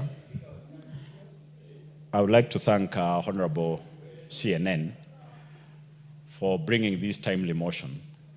I know he has been telling me about this motion being on the order paper for the last almost 3 months. I know the passion he has had to try and have this motion in this floor because of the importance that it carries. Honorable Speaker, with the start of CBE and moving away from 844, it was felt like sports should be taken more seriously, right from a very young age. And that is why it was being brought on board more comprehensively in the education sector. Honorable Speaker, funny enough, and this is something we'd like to ask our teachers out there. A few weeks ago, as one of the committees that I serve were going around schools, in every grade 9, we were asking students how many are choosing to take STEM in the senior school. Almost all students were saying they selected preference in STEM. Performing arts and where sports are, very few students. But we all know that not all students are wired towards the STEM. There are young boys and girls who their system is purely sports. And we'll also need to urge our parents out there that it's not all children who are born to excel in class.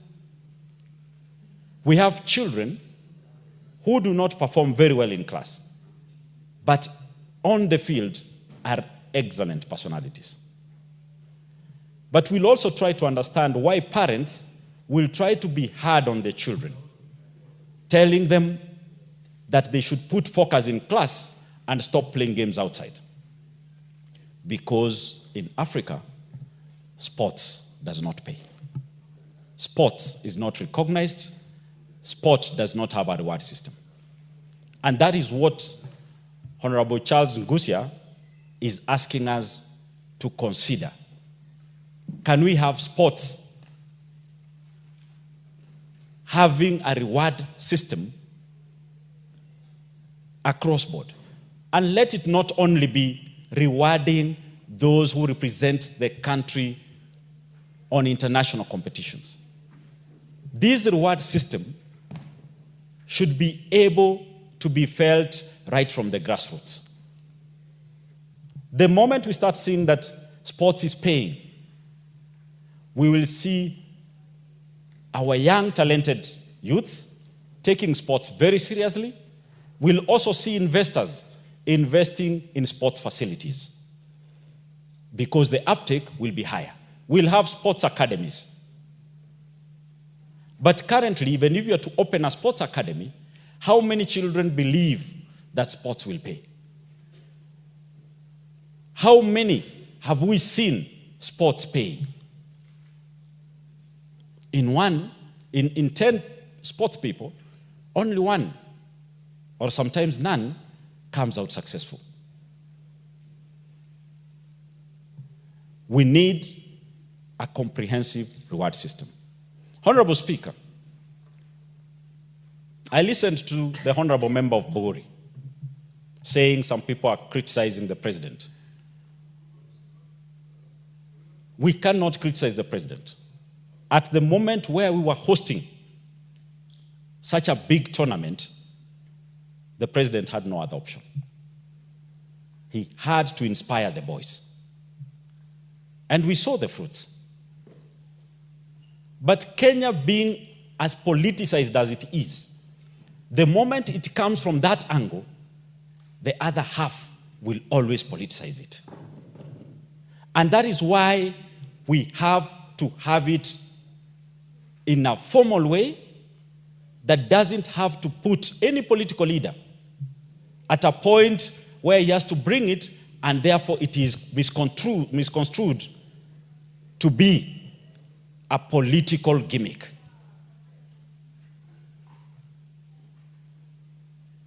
Honorable Speaker, politicization, of course, in sport has been used as a tool in this country. And that is because we don't have proper guidelines that ensure that sport is properly guided, sports is properly run. While we motivate those in football, what happens to the athletes? What happens to the volleyballers? What happens to the swimmers? It is that lack of consistency that will always let others feel that they are marginalized, that some talents are marginalized. Honorable Speaker, this country has enough resources to reward our sports people. Any discussion away from that we do not have resources, is false.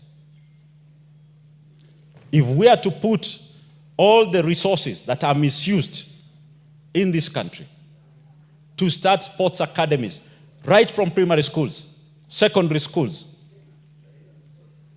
we will save millions of young people.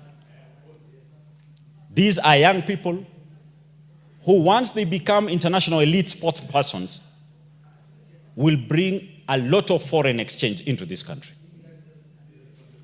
This is an industry that a country like Kenya can invest in because the results are open to be seen by all.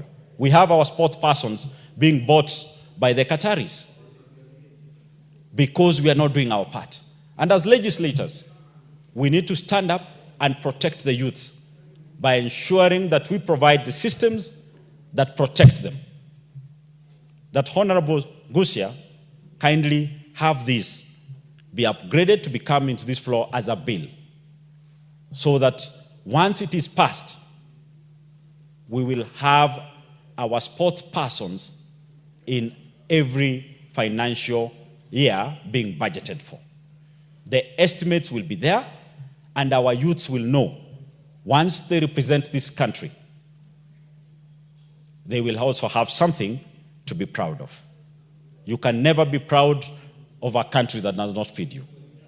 We need to protect them, provide opportunities for them, and ensure they are able also to afford proper living standards, just like those of their classmates who excelled in academics.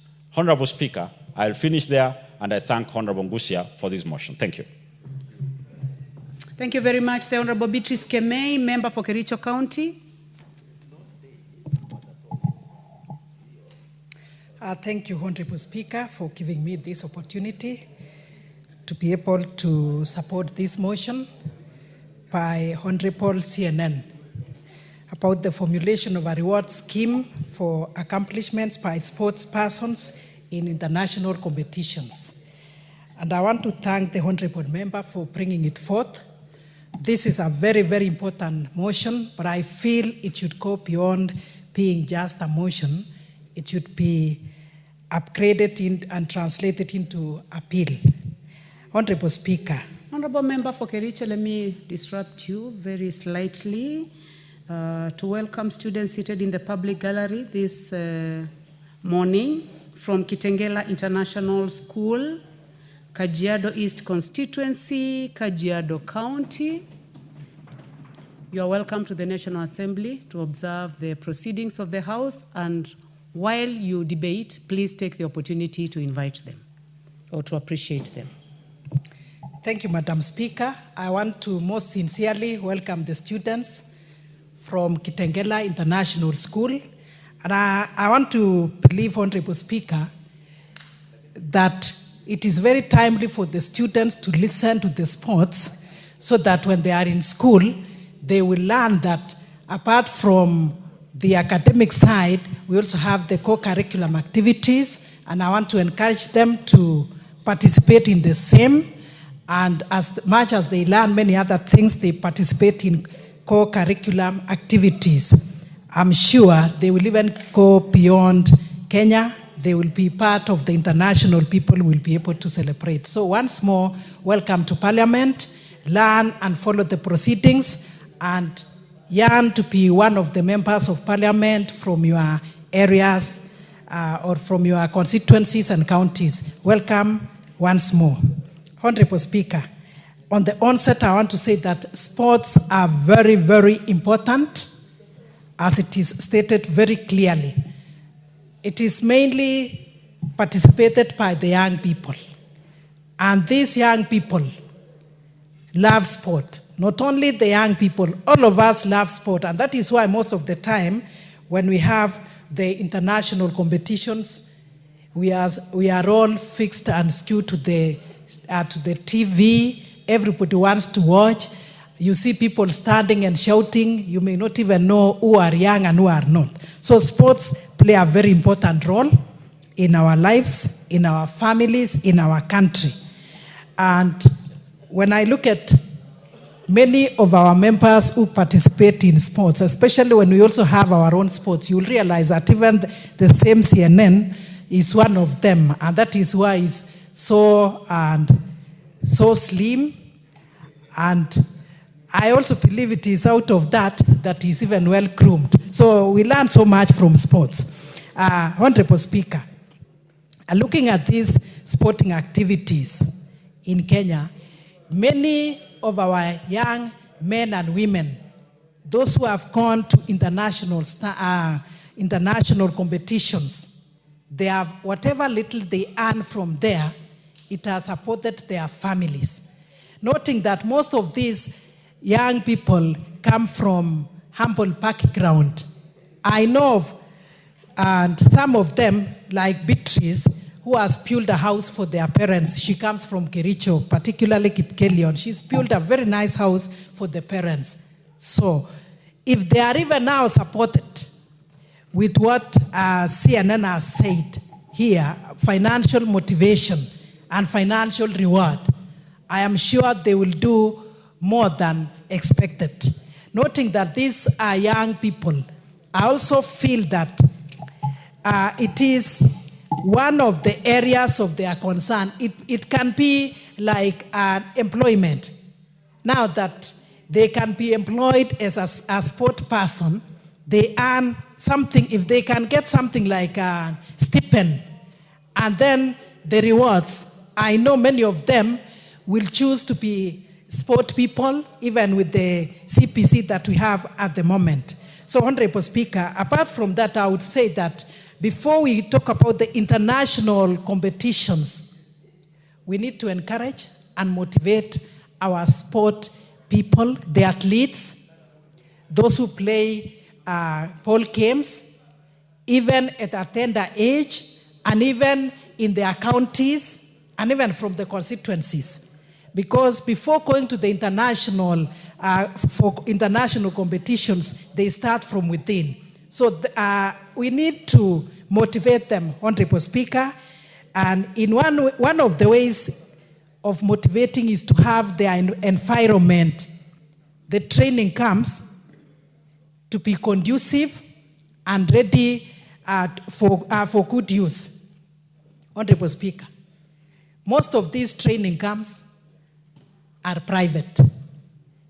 And in those training camps, I must confess that these young people are actually living in conditions that are wanting.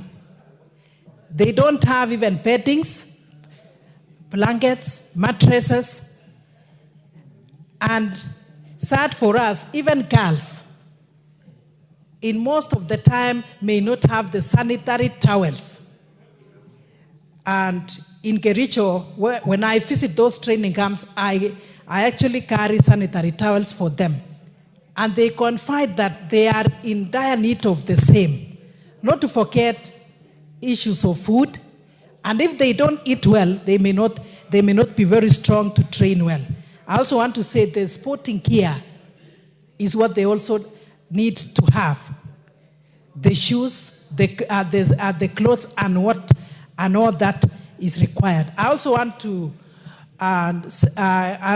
to mention that some of our girls or women in these training camps are exploited sexually. It is very unfair, very unfortunate, and if there's anything that we can do, we need to do it now.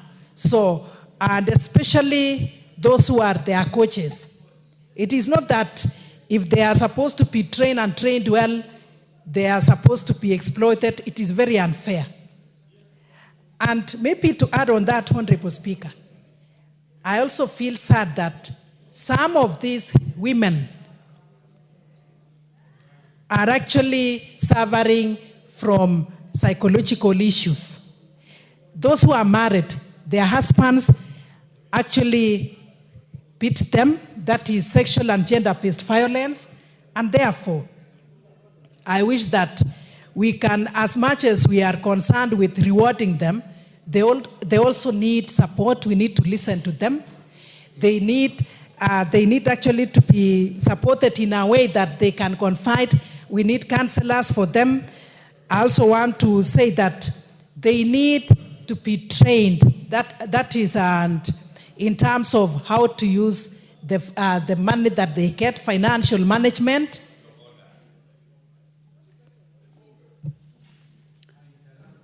The Honorable Jalango. The allegations that the honorable member is putting out there are very First of all, what is out of order, Honorable Jalango? No, she does not. I'm just being very magnanimous. She does not have evidences about these things. You can't blanketly just name and say coaches and being abused. Those are things you can't just say unless you also have evidence. And also now when you bring in GBV, gender-based violence on these athletes, at least let's just stick to what we are saying, and unless you have evidence on some of the things and allegations you're saying, some of our coaches might feel very bad after this beautiful performance in Tokyo. Thank you. So bring evidence. Well, you are raising a point of order on being, truthful, factual. So are you trying to put her on spot to be able also to give examples of people who have been sexually abused by a coach or maybe talented people, maybe runners, who have also gone through GBV? Are you putting her on the spot to be able to give evidence? Yes, Madam Speaker, that she'll be able to give such evidence on what she's saying, and stick to the bill for now, and give evidence where necessary, so that the culprits can also be followed. Because when you talk about sexual abuse, when you talk about gender-based violence, those are just not allegations you just throw around. Thank you, Madam Speaker. But even as I get it for record purposes, I would like to tell you that I was listening to her, and she's very good in doing her research on matters that she presents in this house. And earlier, we have also debated in this house concerning the tea estates in Kericho and matters of GBV. So I believe that she'll not have a challenge. And for that reason, I'm going to add another 2 minutes so that as you present this, you take the challenge that you have been given by the Honorable Jalas so that you can give evidence. But that is based on Standing Order 91. Honorable Jalango did not even give us a standing order. 91, a member shall be responsible for accuracy of all facts which the member alleges to be true and may be required to substantiate at any such facts instantly. So I think you proceed and make him comfortable by giving him some situations where GBV has happened to our experts, our talented people. Thank you, Honorable Speaker. I want to tell my good brother and friend that it should be prior to the information of what is happening in this country. The Deputy Speaker was here. She spoke to the same. Even Agnes Tirop, she was stabbed. So I believe you should be knowing what is happening. It is not out of nothing. And Honorable Speaker, you are aware that some of these people who go through sexual and gender-based violence because of stigma may not come out. They confide to us, and therefore, I have information. I'm not talking out of nothing, but I have information. So please do your research, unless you are actually one of the coaches or you know some of these coaches who are doing that, you want to protect them. So be careful on the same. And in any case, Honorable Speaker, he didn't even mention the standing order, so he was just pointing on nothing. So allow me to continue, Honorable Speaker, on the same, noting that the financial reward is very important, the 6 million. I don't know how you arrived at the 6 million. If it were me, I would say we could even go more. The 4 million for the gold medalist, 3 million for silver. This is great, 2 million. This one is a motivation to the athletes. Apart from that, we are also talking about the medical cover, and especially after retirement. You know, they cannot be athletes for life. They need this medical cover, they need protection, the social protection. And I'm so happy with the president, knowing that when we had the sports here, at the Paul Games here, he promised our young people the housing. So if we can also go for the same, it will serve us well. So I want to support this bill and say, may it be changed or may it be improved into this motion and may it be improved into a bill. Thank you, Honorable Speaker. Thank you very much, Member for Kericho. The Honorable Dorothy Ikiara, nominated member. Thank you, Honorable Speaker. Honorable Speaker, I too would wish to join my colleagues and thank Honorable CNN for bringing this very important and timely debate to this House. Honorable Speaker, this debate is coming at a time when we are celebrating our heroes and heroines who brought glory and honor to our country from Tokyo just recently. Honorable Speaker, winning the 11 medals and gold medals also cumulatively is not something that we should not celebrate, and we should celebrate them, Honorable Speaker, and even reward them. As I say this, Honorable Speaker, I too would wish to thank His Excellency the President of the Republic of this country, because he has shown the way. When Tanya was playing in Kasarani, he took his time to go watch the match and he encouraged them. Motivation, Honorable Speaker, and this is what lacks. I dare say, Honorable Speaker, that a majority of our Kenyan population are talented people. The only thing that we lack, Honorable Speaker, is we start encouraging them at a very late stage in life. Honorable Speaker, I want to cite, having been a teacher, I have taught in the lowest level. I've taught in class 1. Honorable Speaker, as a teacher, I would identify an athlete from a very young age. I would also identify a child who is talented in drama. I would identify a child who would be a footballer. But because of the nature of the way our education was tailored, Honorable Speaker, and even the funding, and even lack of motivation, all these talents would just go to the drains, Honorable Speaker.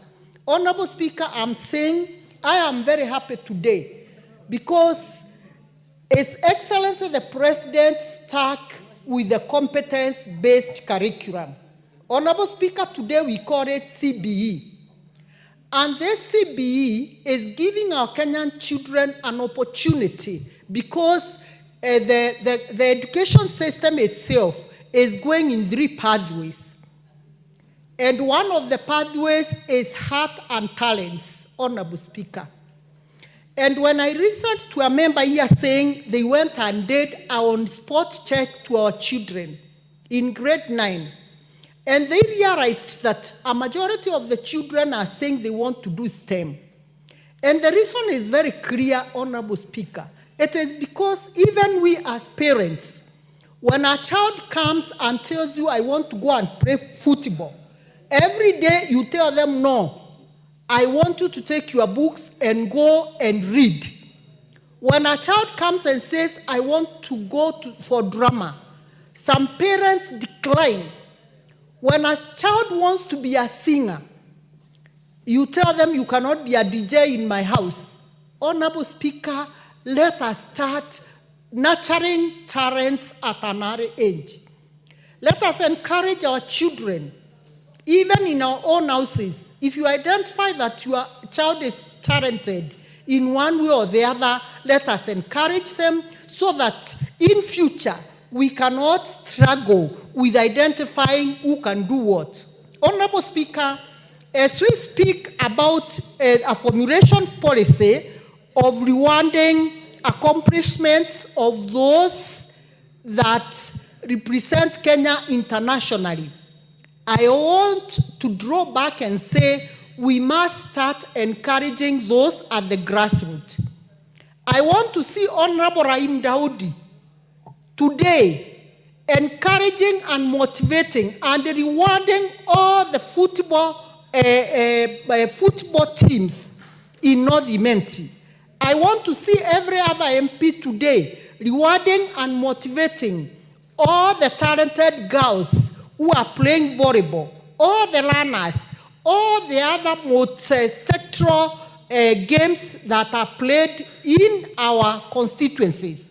And the only way this can happen, Honorable Speaker, I know in the NDCDF, the funding for sports was removed. It is the high time that this House rises to the occasion and demands a return of the sports fund so that we can be able to walk the talk, Honorable Speaker. Honorable Speaker, I want to say it is very unfortunate. Even us seated here in Parliament today, we are talking about the sportsmen and women. Members of Parliament come to this House. They are the ones who formulate these laws and the policies that we are talking about. But Honorable Speaker, we don't even think of these great men and women who sat in this House to formulate laws and policies for the others. Where do they go after leaving this House? So as we think of going back to look for the champions, and I really support this so much, Honorable Speaker. I support in every way possible. I want to say this policy must be formulated as early as yesterday so that we don't talk about something that we'll discuss in this House and years later we still come here to discuss the same item. Honorable Speaker, I want to say Honorable Ngushia tried. He was attempting to give the amount that we can give as reward, 6 million, which is very little. We should have a proper bill so that if we can't put all this money there, so that even successive governments, the day our beloved president will not be the president of the Republic of Kenya, this motivation, this amount of money that will be documented will always benefit the sportsmen and women who fly the flag of our country high. Honorable Speaker, for record, it's important for you to know, wherever you go in this continent, in the Kenya, in Africa, and even beyond Africa, the entire world, the minute you mention you come from Kenya, everybody equates you to a sportswoman or sportsman. And we carry that pride wherever we go. There is a time I even boasted somewhere and told them I play netball. But because during my school time, I had the height, I had the energy, I had the stamina. But because my parents were telling me, Modoni, if I see you going running there to play these funny games, I'm going to cane you. This is why I lost my talent of becoming an excellent footballer. I mean a netballer. Honorable Speaker, I want to say the formulation of this reward policy will do several things, Honorable Speaker. Number one, it will stimulate also the private sector sponsorship and partnership by demonstrating to the government the commitments of sports excellency. It will also create a transparent and standardized system that will ensure recognition for all deserving athletes. It will not be exceptional. Any deserving athlete, and I have said and I insist, from an early age up to the championship level that we are talking about. It will also reinforce the positive socioeconomic impact of sports by encouraging athletes to serve as role models and ambassadors for our country, Kenya. Honorable Speaker, I really want once again to thank Honorable CNN and encourage him to go a step further and ensure that this particular debate, after we pass it, it becomes a bill so that it can benefit our children who are talented. Thank you, Honorable Speaker. I submit. Thank you very much, Dorothy. The Honorable Julius Ruto, member for KSS. Thank you so much, Madam Speaker. I rise to speak about this motion, but even before I do that, allow me to take this sad moment to pay tribute and condolence to the family of one, the former athlete, Jairus Pirech, whom we all know in 2014, he was African gold medalist, World African Championship gold medalist. He was also Glasgow Commonwealth Games silver medalist, and he also won the Diamond League in 2014. As we are talking now, the family bereaved. The burial will take place on Saturday 4th in Keses, my constituency, and therefore I want to pay this tribute to the family and the entire athletes fraternity and the sportsmen and women of Kenya. Madam Speaker, this particular motion is very critical because for quite some time, we as country Kenya, we've been taking sides only during the events is when we get that excitement and celebrate about them. Immediately after the sport or an activity, we forget about them. The only thing we see is when they are training in the field or in the roadside. Remember, most of them have also gone through challenges during training because some of those long-distance runners require facilities which they don't have. So they've been running alongside with the vehicles, and you can imagine the exposure they are getting through in terms of pollution of the road with the trucks and machinery which are moving on the road. Madam Speaker, there are some questions that it really have to be asked. That as a country, Kenya, what is our position as far as sports is concerned? How much do we value? Where have we placed sports? Because until and when we ask ourselves that question, then all this remains to be theoretical discussion.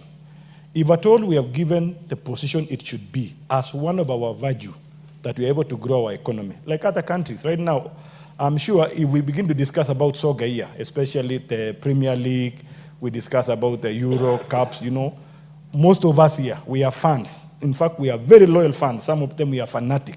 To an extent, we even cause harm and we fight amongst ourselves when it comes to competition. And we've made those countries earn a lot through that sports. Most of these programs that are being sponsored, mega companies sponsor those activities They get a lot of money when they sponsor those sports in those countries. In fact, it is one of the main market facility or security that is being traded because of sports. But for Kenya, imagine we are being discussed that at the Tokyo, just concluded World Championship, Kenya is known in the world being the second after America. You know, the only second country after America that scored almost 7 goals. You know, we were number 2, and that is the end of the story. The way they walked in Kenya, I even saw some fun. The way the marathon lady, when she came in, she came through the economy class. You know, the way we treat them. We want to celebrate the code. We want to share that code. We want to share that pride. I saw Honorable Boni says he was in attendance, and the way the whole field was excited. The question is, what is our thinking as a country about sports? Until and when we define that, so that whenever we are discussing our development plans, medium-term economic plans, whenever we are talking about our Agenda 2030, our Agenda 2050, what and how are we treating sports as one of our key elements or sector that can boost our country, that can grow our country? When are we going to cause the whole world to decide to come over to this country, to either participate, to either train, to either watch? We saw the other day during the Chan, when the country was hosting, and the way the president came in and decided to motivate by himself, by attending and talking to those boys, the way they grew. And all of a sudden, the politics of the country and the region, I mean, it became a discussion, it became a topic. In East Africa, in Africa, I mean, for some time, Kenya was failed, and even the whole nation, even the people alone. There before, there were a lot of chit-chat about politics. But when Chan came in, all of a sudden we saw patriotism grew for Kenyans across the divide. To tell us, we've been concentrating on the wrong side of our development, of our focus. When about sports that touches on the young people, the talents of the people, the nation rose. We saw the peace. We saw the country getting excited. We saw the love among Kenyans. I'm trying to say it is time we think as this house and put proper laws that is going to protect the athletes, it's going to protect sports, it's going to give attention. The way we give attention to affordable housing, the way we give attention to share, the way we give attention to the other disciplinary agriculture, we need to give attention to sports. It is going to grow our talent. It is going to give a pathway to our children. We are going to grow. I come from a city, we call ourselves the city of champions. If you come to Eldoret today, you will be able to witness mega structures, business entities, business youths and blocks, and you will be told this is for this athlete, this is for this particular athlete, this is for Eliud Kipchoge, this is for so and so. I mean, the economy in Eldoret is critically 70% run by the sportsmen and women. And if it is happening in Eldoret, why can it not happen in Kisii? Why can it happen in Nyanza? I saw a lady from Homa Bay. She won gold, and my good friend Garoli Omondi is here. I saw them going to celebrate Odera. I mean, besides the fishing economy, they are now venturing into sport economy. So, Bwana Ngusha, we want to say thank you. This is a time, this house, we need to look at our budget when we are discussing our budgetary plans. What are we giving to sports? Because it's the only thing that we have that can position us, beside the other tourism of animals there. Lastly, to the ministry, as I've said, as I condole with the family, it is unfortunate, Madam Speaker, that up to now, I don't know whether the PS, whether the CS are aware that they have lost one athlete who has one time gave glory to Kenya. None has ever discussed, even to pay tribute to the family, leave alone to support the family when they are in need now. Not even a shilling. I've just come from conducting a fundraiser on Saturday where we were able to get whatever we get to support the family, comfort them. I mean, when they win, we want to celebrate them. When they are mourning, we don't understand with them. I want to condemn this one and call upon the ministry to take decisive action, even to pay the family visit and go and condole them, to show, to demonstrate that indeed what they are running in their ministry is all about the athletes, other than their own interest. And lastly, the other day we saw the sharing of the sports academies. And I want to say that I'm sorry to speak about this. And the person who was in charge, the minister who was there, apparently comes from our region, where he knows very well our main agenda and the talent of our people is sports. We saw the way the sports academy were being distributed so skewedly. I mean, sometimes we take this local politics to a level that we want to interfere with our positions when we are given position of trust. The way those sports academy were distributed, one county is taking everything, a county like Wasingishu, only given one, just by value, only one just to cover. And we know that if there is anything, if you come to Eldoret today in the morning, every morning, all our children are on the roads. Can we for sometimes put resources where it is deserved? When you're given a position, Tafadhali, you should not use your political agenda, your whole plans, your own thinking about future. Make sure that you run the country together so that together we share this. With that much I have said, Mr. Speaker, now that the Speaker has changed, I want to say pole sana to the family, and I want to ask this House, whenever you get an opportunity, let us console with that family. Thank you so much, Mr. Speaker. The Honorable Adan Keinan is recognized to contribute. Mr. Speaker, thank you. Mr. Speaker, this is a very important motion, but it's good we are honest with ourselves. Do we need a motion urging the government at this time? Mr. Speaker, when I was first elected, and I want to remind my good friend CNN here, we are past this stage. Under the old constitution, when the House business used to be dominated by senior ministers, and when the democratic space actually was limited to the whims of the executive, we used to have similar motions urging the government. This is good. It's too populist. It's extremely good. The catch is, it creates a bit of information to the public. As much as I really want to commend my good brother here, the content is extremely good. It's encouraging. I want to urge you, and it's almost certain, by the grace of God, that we are going to pass this. This is one stage of this. Bring the bill, amend the relevant statutes, walk the talk, so that these great people of sportsmen and women benefit from the generosity of this great nation. Mr. Speaker, that's an advice to my brother here, because urging the government, we have been urging the government, nothing happens. We have been singing this, bring the bill. I brought that bill on conferment of national honors, which used to be a privilege for the politically correct. Today, you as a member of parliament, you have been honored because of the role that you do. And I know even my good friend, manyora, was honored the other day. That was my bill. And I did it under very difficult circumstances because one morning, somebody decided to honor all his siblings and friends and whatever. I didn't sleep that night in 2010, 2012. I brought that bill. It worked. Everybody benefits. This is one thing that you need to do. So this is good. Let's come back to the substance. Mr. Speaker, at times, I find myself in a very awkward position. This country is privileged. We have everything. We have created an international niche as a country of great sportsmen and women. Just like some few years back, we were known as a country of coffee and tea. That is gone. It is no longer the menu of the international community. If anything, our tea is coffee, and our tea and coffee is used for blending other coffee and teas produced in other parts of the world. Today, if you go to Ireland, if you go to UK, our coffee is used to blend in other coffees, which means we have lost the brand. These sportsmen and women, these talents are God-given talent. Where my friend comes from, DK, and where I've also had the privilege of having gone to school, and I was there for over 6 years, the opportunity is there. The atmosphere is pregnant with individuals who are prepared to excel in this. But unfortunately, Mr. Speaker, we have all remained a paper tiger.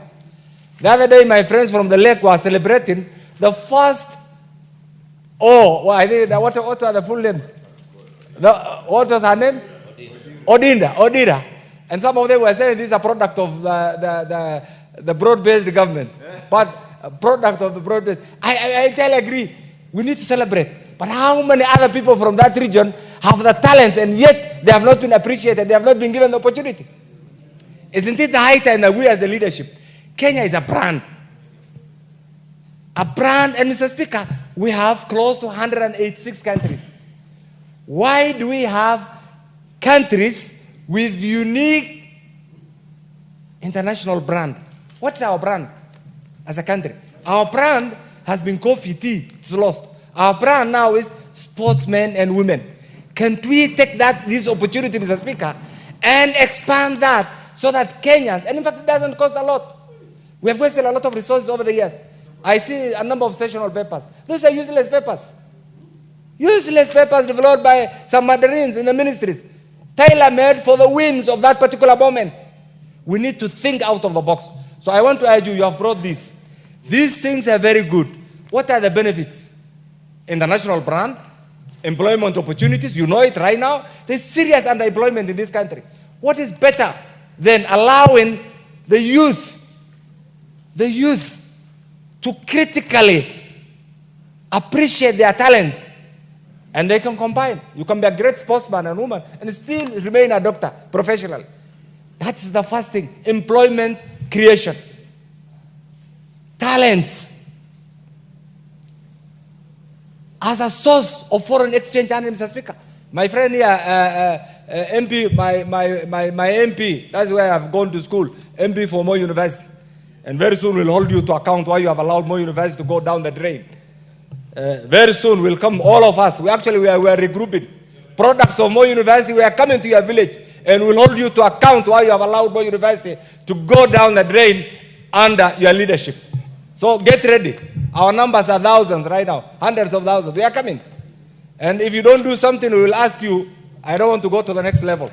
So be on the side. Mr. Speaker, we are coming. Before we say two-term, you must demonstrate leadership that Moi University is back to its former position, because that's a great university. Mr. Speaker, the other bits, we are struggling. We are running to IMF.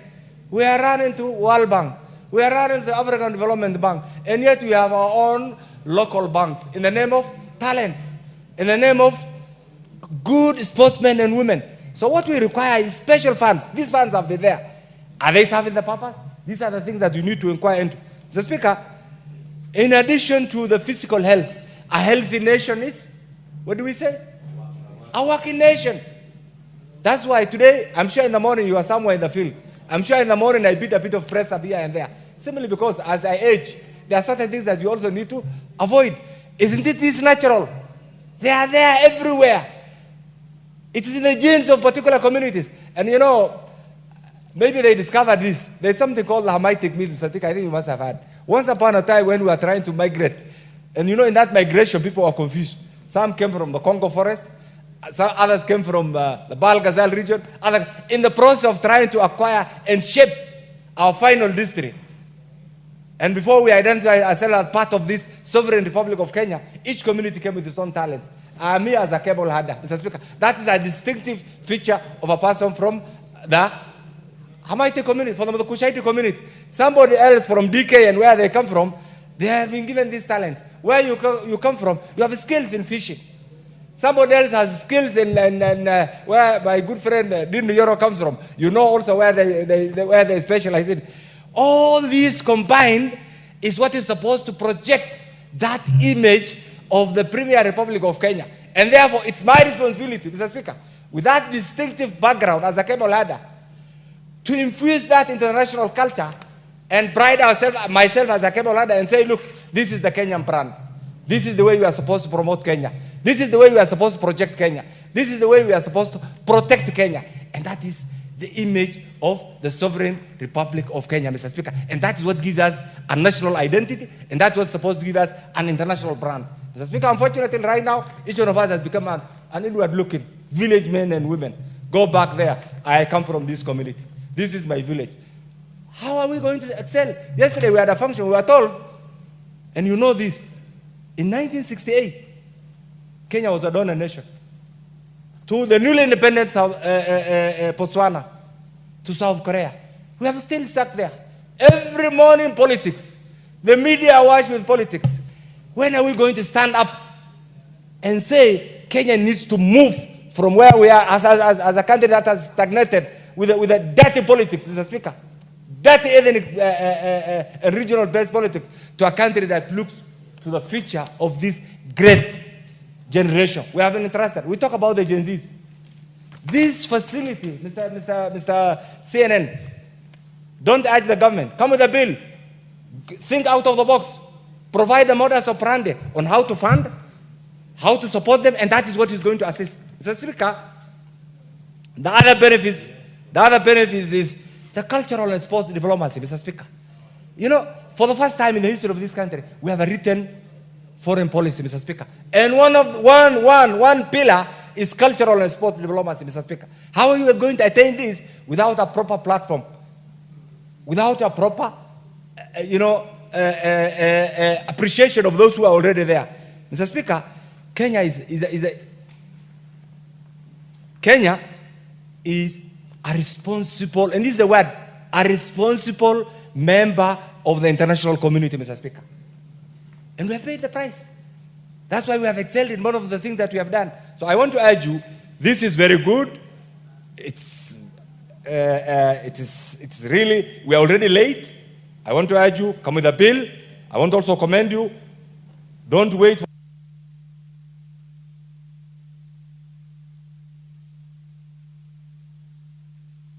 We'll give Honorable Kenan 1 minute to conclude. At times, Mr. Speaker, we are disadvantaged because we know a lot. Mr. Speaker, as I conclude, I want to say this. This is not supposed to be the house of lamentation. This is supposed to be the house of action. This is not supposed to be the house of lamentation. Mr. Speaker, the budget-making process is under our bid. The legislative framework is under our mandate. We oversight. Now that you have brought this CNN, and we'll go in history. You will go in history, because once we walk the talk this, I'm sure Kenyans will appreciate you. Look, go back to the entire sporting legislative infrastructure, the funding infrastructure, the modus operandi, and let's give, for the first time, an approach, financial, legislative, legal, moral support that befits the support a responsible state is supposed to give to its struggling sportsmen and women. I thank you and I support. The Honorable David Kiplagat, MP Soy. Thank you for that compliments. Honorable Speaker, allow me to contribute to this very important motion that talks about how to look after our athletes who have actually made this country to have a name. And thank you, Honorable CNN, for coming up with such a motion. It is indeed time that as a country, we have a policy through an act of parliament that rewards our athletes. Our athletes have done a lot in terms of marketing this country, in terms of giving this country a name, in terms of even bringing in cohesion among the various spheres of our communities. You saw recently during the CHAN championships, when all the leadership, led by none other the president himself, was able to support Harambee Stars, and all Kenyans from all walks of life, young, old, were able to rally behind our football team. And I dare say, if you saw the winners, that is Morocco, whom we had defeated, chances are we could have also become the winners of that cup by just giving that morale, by just giving them a compensation package when they do well. So it follows that if we are going to universally implement the same in all spheres of our sports activities, athletes, football, rugby, all those sports that have made a name for the country, it is high time we have a policy so that those men and women who have excelled really know that their country loves them, and for the entire of their life, they can stay comfortably in this country. Imagine a country where our sports have made a name, but we don't have a comprehensive medical cover for our athletes, for our sportsmen, so that what Honorable CPA was talking about, we lost an athlete who had made a name in this country. But because of time, you know, when time is a factor in the remembrance, in remembering these athletes. Because of time, nobody remembers him. We have even lost a former member of parliament for Mkweny, Elijah Lagat, who was an accomplished marathoner. He even won, was it Chicago Marathon or which? I will check. I don't want to be misquoted. Boston Marathon. You can imagine. And right now, I can tell you, that honorable member of parliament, he has no comprehensive package for medical scheme. Even as members, you remember the other day, we were talking about how to make sure that in case you don't make it back, at least you can go and stay at home with dignity because you will have a comprehensive medical scheme. There is nothing in life that can count more than having a well medical cover. So those are areas we can start with. We have sports tourism. I remember the Camarine Stadium in Elgeyo Marakwet.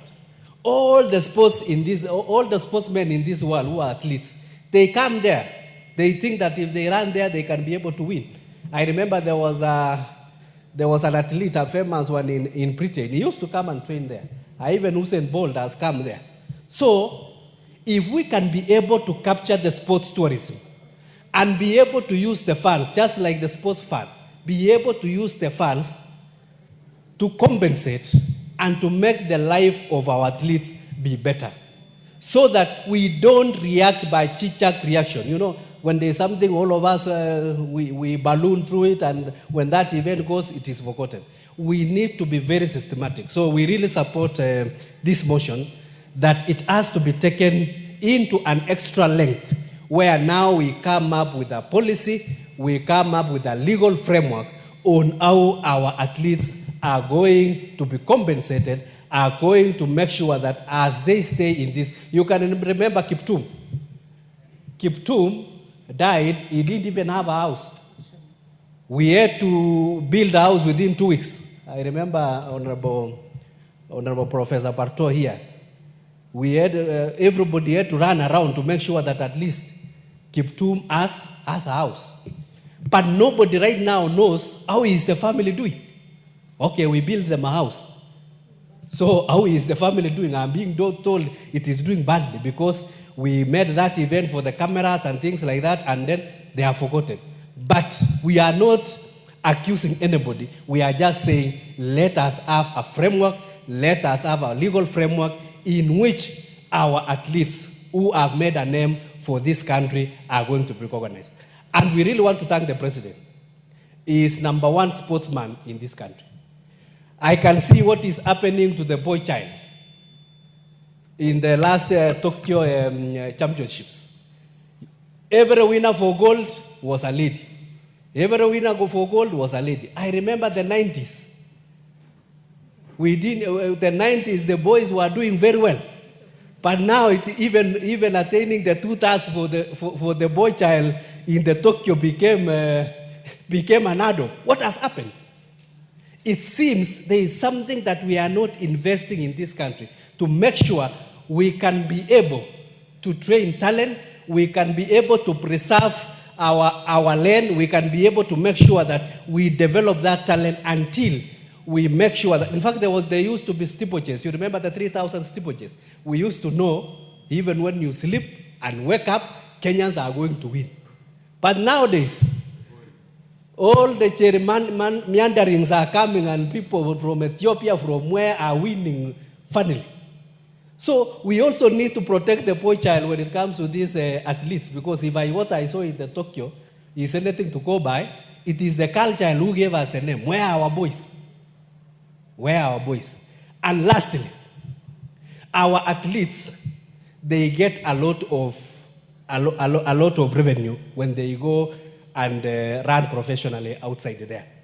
But we don't have a system that we can be able to train the young men and women so that they know when they get that money, how are they going to invest so that they can be able to eat on their investment. Because you can imagine, I used to tell somebody when I first got my job in the University of Nairobi, I used to tell somebody during the first 5 days of the month, I am hyper, the boys after just finishing campus.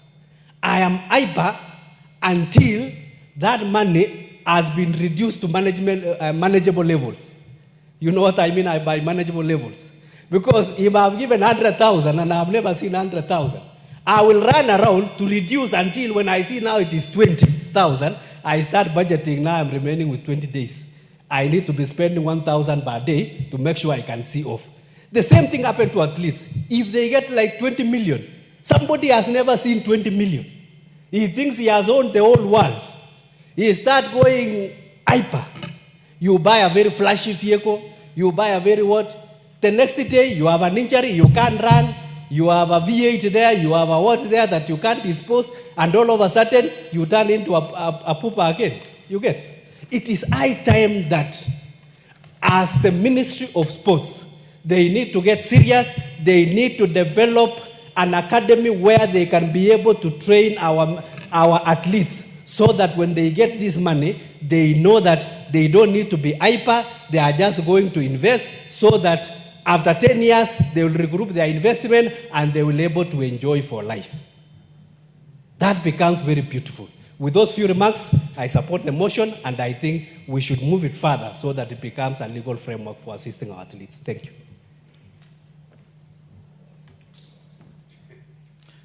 The Honorable Dr. Phyllis Bato and honorable members, because of time, you can compress your contributions. Thank you, Mr. Speaker. I have been waiting here since morning, and I got surprised when my colleague DK got a chance, and CPA Ruto got a chance when they were sitting next to me, and he's talking about, and I want to dissociate myself with the sentiments of DK for saying that it is a problem when the girl child wins a gold medal at the expense of a boy child. Thank you, Mr. Speaker. I want to congratulate Honorable CNN for bringing this very, very important motion about our sportsmen and our sportswomen, and it is very timely. And it is here in Parliament that we do budgeting and appropriation, and we should do we should support our sportsmen and sportswomen with the resources they deserve, because they indeed have made Kenya. They have put Kenya in the world map. Mr. Speaker, I would also wish to congratulate the Ministry of Education for looking at the reforms and putting more effort in bringing up the sports and bringing up sport in Kenya, because all learning makes, there was an assertion which used to say that learning the whole day makes Jack a dull boy. And it is important that we are now recognizing sports as a pathway in our education system. It will go a long way in shaping our young people. I want also to use this opportunity to thank the Honorable President, His Excellency Dr. William Samoei Ruto, for also supporting our sportsmen, especially what we saw recently when we were hosting the AFCON, and he went all the way to support them and motivate them, and eventually we almost ran away with the first position. But that is an indication that whenever we support our sportsmen and women, they will shine. But unfortunately, it is not just, we should not just be reacting to situations, but we must have a scheme which sorts out everyone. Mr. Speaker, as I was sitting here, unfortunately, Honorable Tim has left. He normally represents Bunge and also CNN in our sports, and they win, they get medals. But when we get here to Bunge, what happens?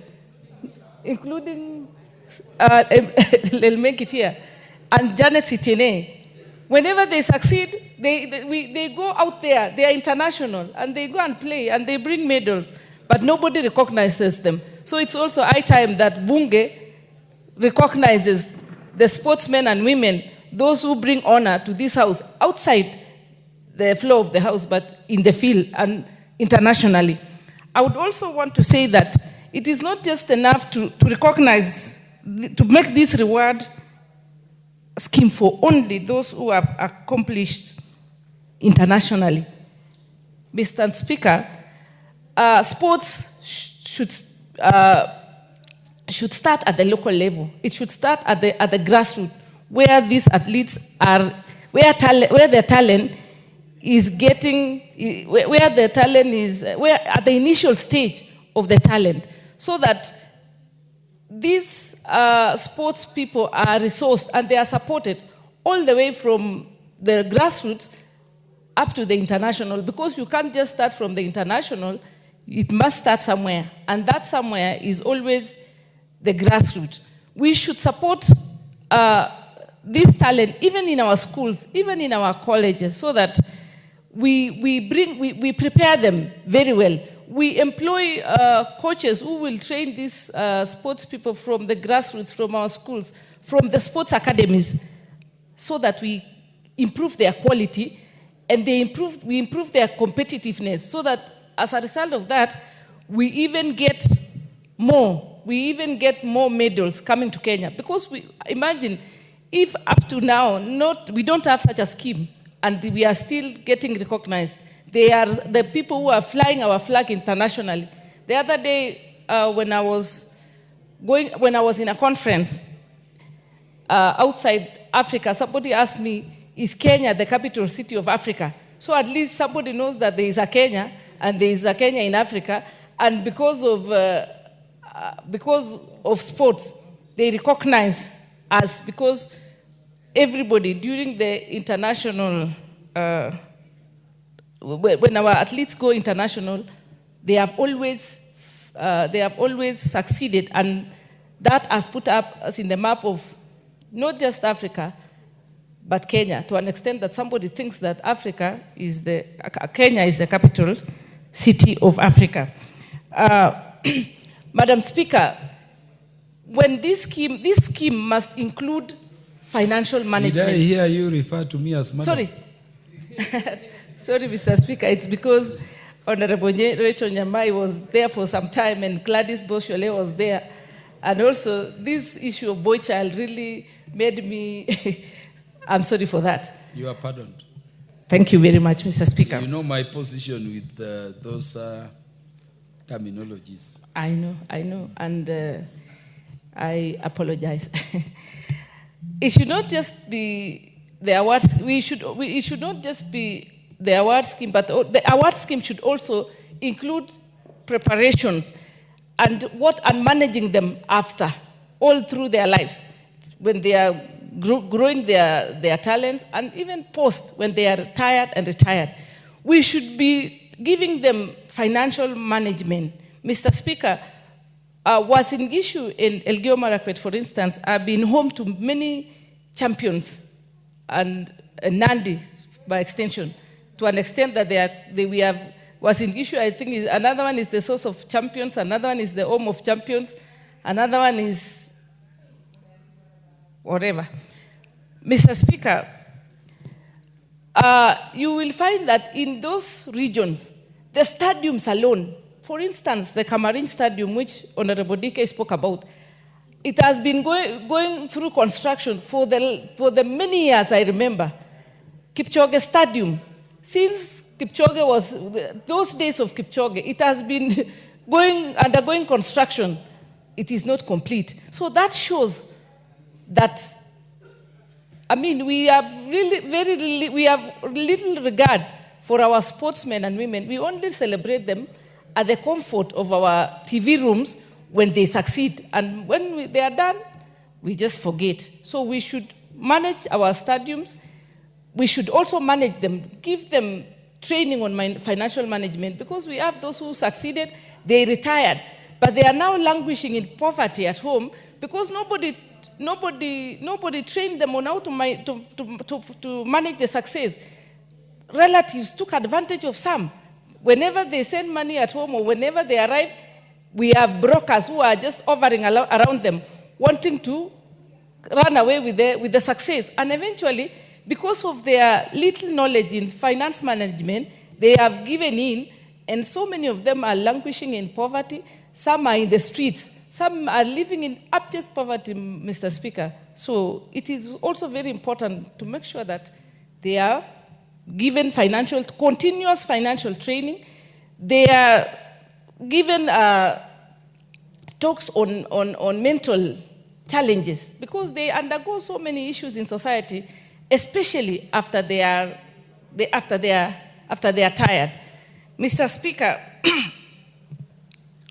we should also have a policy where they just don't decide on their own to migrate and go and represent other countries without the knowledge of the country. Because sometimes we see names and we think they are Kenyans, only to be told that they don't belong to Kenya, they have sold their citizenship. They do that because we don't recognize them. But if we sit with them and give them the necessary support, Mr. Speaker, I don't think they would be interested in migrating or changing their citizenship for the sake of making money for other countries.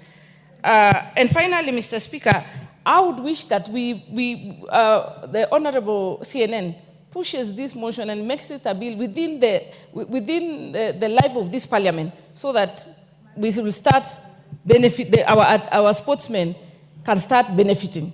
And because of time, I can...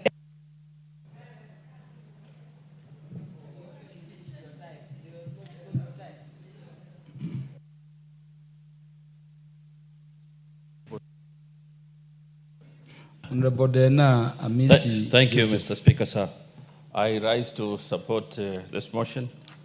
And I think to CNN, this is coming a bit late. I think you should go straight ahead to make it a bill. One, first, because of the social economic impact of what sports does to this country. When you look in the world, for example, Michael Jordan, all those people, they are running companies, they are running businesses, they are running their economies. And I think now, like what my colleague has said, when you go to Eldoret now, all the major buildings you can identify. So there's also the issue of the cultural identity in sports. People come and join together and support each other. And then there's that income that generates into the country. We have just seen recently in Tokyo and how much they've earned. And yet it's so frustrating when those people are received at the airport, they have come with an economy class ticket, and yet some of us here are always traveling on business. First, what is more important, I want to insist, is on the counseling. We've had people like Mohamed Abbas, who was the best goalkeeper in this country. We had like Kadenge. We saw most of us how he died. I think we need to keep emphasis on the counseling on our sportsmen, because they come, they earn big money, but the most important thing, they are not being told about investment, about they can get sick, about the lifespan of a sportsman is about 15 years. So I think the ministry should come with an aspect of counseling. So I raise to support CNN, but I think more important, he should come up and make this a bill. Thank you, Mr. Speaker. Honorable Gideon Ochanda is recognized to make his contributions. Thank you, Mr. Speaker. Mr. Speaker, I do support the motion in principle. It is true, the benefits and the value we derive from our international sports persons is important. Whether they are plenipotentiaries, whether their stature is important, and that it's also good that they are recognized from time to time. I'm not too sure whether this direction may be the best in terms of rewards, money.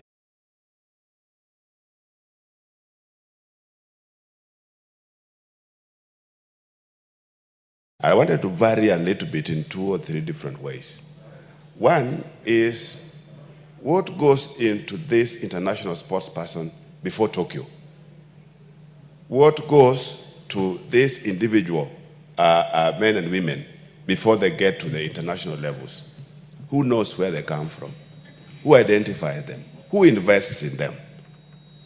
Who enrolls them? Because these are critical things that as a country we need to be knowing exactly what happens. Because that's exactly where we are saying at one point that some of them are exploited because nobody knows where they are. We only celebrate them when they win. But before they win, we have no idea where they emerge from. We have no idea who trains them. We don't know the cost of training a person from the long road they follow through to the international level. Who knows? Who knows the cost of training one person? Who knows what goes with the development of this one person? So they are many times are identified by some individual business people, whether we call them coaches or trainers. They are identified by those same coaches. They are identified by these trainers. They are taken through training and coaching through these individual private people, so that by the end of the day, it is even these people that enrolls them. We only meet them when they are at the game. We only meet them when they are at the field. So what is it that we are doing as a nation? What is it that we are doing as a government for purposes of even costing alone, so that you get to know what goes into training, developing a person from whatever level they are up to the international level? I think this is very critical because that is where you may need to have proper investment more than in the issue of rewards. So, Mr. Speaker, as we look at that, you see, in terms of development and this is exactly where I wanted to bring this to members, the issue of matching training, skills, and industry. I'm very sure that our direction in terms of the curricula is matching towards that end. But as we do that, what is it that we are doing in our education system? Let me surprise you that in terms of capitation, each learner gets 8 bob. From the last data that I had, each learner has 8 shillings for sports. So what can 8 bob do? 8 shillings. So schools were very active between March and May, or between March and June because of sporting activities. They're very busy. You have the primary school, we have the junior school, we have the secondary school, the normal secondary schools that we know. All of them in the same environment. But if you look at it, checked the amount of investment that we are putting on sport, at that level is 8 bob. 8 bob by 200 learners in one school is 160,000. So 160,000 to manage sports, all the cadres of sports, not just football, everything else that are supposed to be done, including the management and all that. And then these learners play within inter-schools, then they get to zones, then they do inter-zones, they go the sub-county, they go county, then they go regional, then they come national. How does 8 bob help in all those levels? 8 shillings. Yeah? So what do we invest, even in terms of when we are talking about matching skills and industry, matching our training with industry? I think there's a lot that needs to be done in terms of costing exactly what exactly goes into an individual learner for purposes of sports. Immediately we have sport as a pathway. There must be investment in the pathway. And if we don't invest in the pathway, then we don't mean what we are saying, or we also don't mean what we are trying to do as a country. So, Mr. Speaker, this whole idea of checking the value in terms of how much are we supposed to be investing if we are to move forward as a country is very important. This aspect of maybe rewarding, you see, when we go to the international sports, USA, America sometimes has a lot of goals. When you look at the kind of the events that make them have those goals, and 100 and so whatever gold, then we get back with our 8 or so goals, and we are number 2 or so, or whatever. You look at the sporting events that they carry, the sporting events that they do. I don't think that the investment on javelin can be the same as the investment in training 800-meter athlete. So if you are to reward these people later on, how do you reward them 6 million shillings, for example, when they are back? So I think this is where CNN may need to look at again. They may need to look at it afresh. You may win javelin, somebody may win ajua. You know, ajua is a sport. Yes, so you win ajua, and you get back here, you are looking for 6 million. Yet somebody who has been going through all this training, the investment and everything else, the energy, the effort, and the money. Yes, so I think that's where you may need to tweak this a little bit. So that somebody who comes back with a medal from a Ajua or from javelin, where you only need a lot of ugali, it will be different from the other. So, Mr. Speaker, I thank you very much for the chance, and CNN, I think you may need to do quite a bit on the motion. Other honorable members, let me make some communication before we proceed again. Honorable members, I wish to introduce to you a delegation comprising members from the Parliament of Malaysia who are seated in the Speaker's row. The delegation members are: 1, the Honorable Wong Chen, MP, is the leader of delegation. The Honorable Haji Aminul Hud bin Hassan, MP. The Honorable Yunesoran Ramaraj, MP.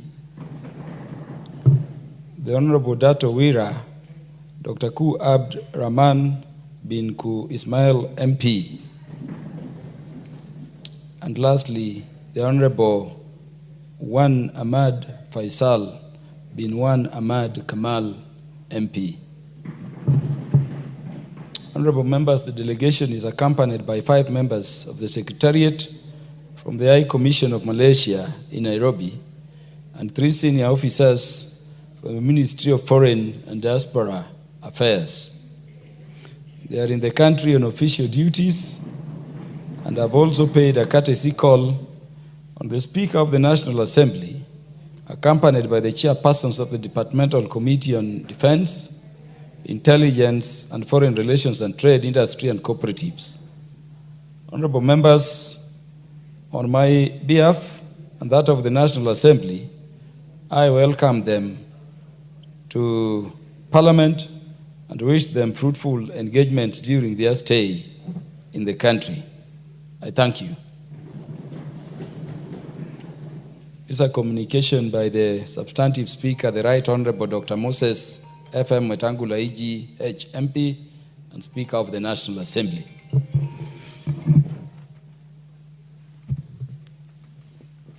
There is great interest on this motion.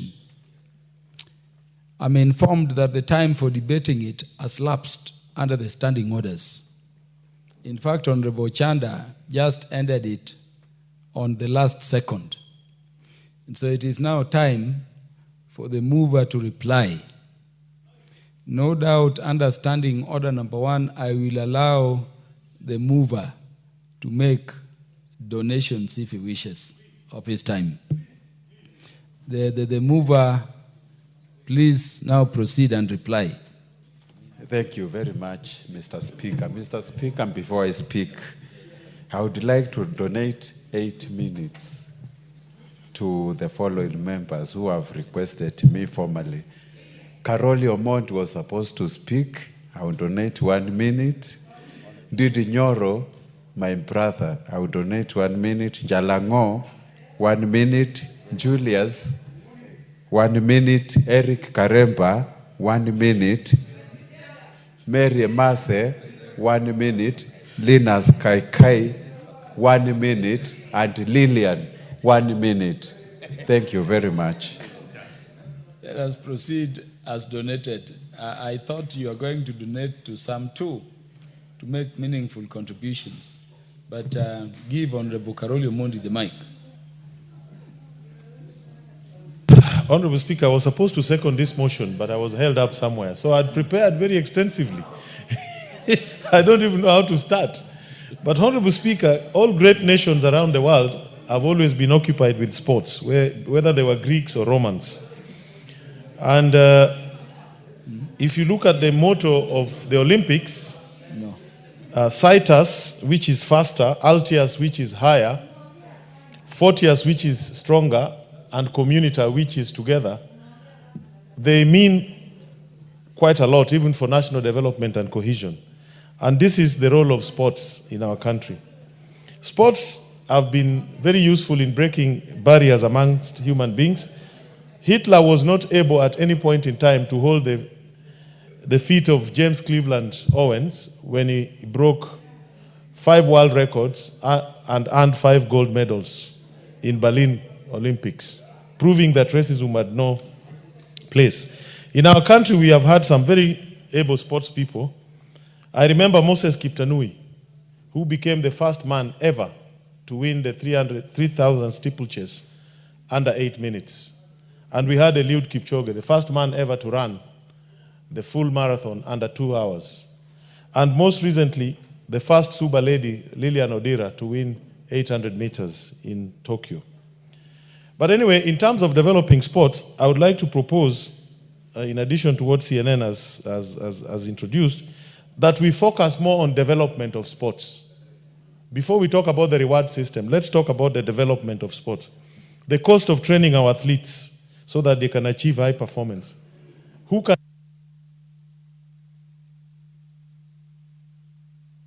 Honorable Ndindi Nyoro. Thank you very much, Mr. Speaker, and thank you very much, Honorable CNN, my brother. I just want to make a few remarks. One is the reason why we must always take our sportsmen very seriously, is because whatever they do is not for themselves, but for the country.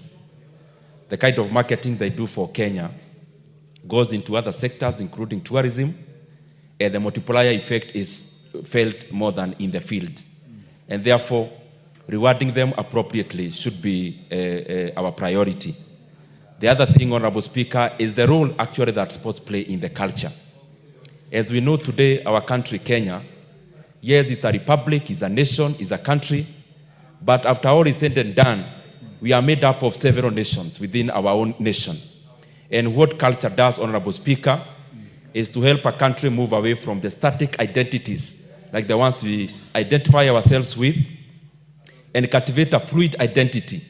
That's what culture does, including sports. So that Honorable Ndindi Nyoro must complete the statement he was making. Give him 30 seconds. Thank you very much, Honorable Speaker. I was just trying to say that, Honorable Speaker, what also culture does is to demolish the static identities, and what culture does is to give us way as a country to have more fluid identities that bring us together as a homogeneous people, so that constantly we continue running away from the static identities, especially of ethnicity, so that Kenya can continue to be one country, and culture and sports plays a very dominant role in that. I thank you, Mr. Speaker. The Honorable Felix Odiwuor. Thank you so much, Mr. Speaker, for this opportunity, and also thank Honorable CNN for this motion. And we hope that it comes here and becomes a bill. I had so much to say, but these are donated minutes, so I'll be very quick. Number one, I'll just talk about the rewards. We would propose that even immediately you are announced as a gold champion, even flying back, you should be upgraded. You saw when Perez was a world champion, and were it not for the cabin crew that recognized as the the world champion, marathon world champion, should have stayed in the economy class. Not that flying economy is bad, but this is the world champion. Secondly, we keep on losing so many athletes to countries who reward their athletes better, like Yavi, who runs for Bahrain. If we could reward our champions in the best way possible, they will be not leaving this country. And also, beyond rewarding, the development of sports and the facilities would be a very big thing. We request the completion of the Camarine Stadium to be fast-tracked, because we were in Marakwet the other day. The stadium... Honorable Julius Tuitum. Thank you, Mr. Speaker. Thank you, Mr. CNN, for this opportunity and for coming up with a very, very progressive motion. I want to implore to you to graduate this motion into a bill. Mr. Speaker, for the sporting activities to flourish to professional levels, we must tailor them. We must make sure that sporting is looked at the nursery level. I remember, Mr. Speaker, when we were in primary school, those who are taking part in activities, they were rewarded by getting even oranges or other things that could motivate the kids to do well in sporting activities. Mr. Speaker, the country is not looking at the sporting activities keenly. You remember that the money that was put into the NCDF kitty was removed.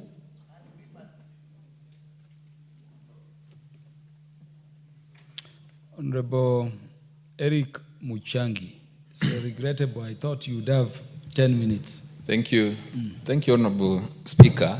This is a very progressive motion by the Honorable CNN.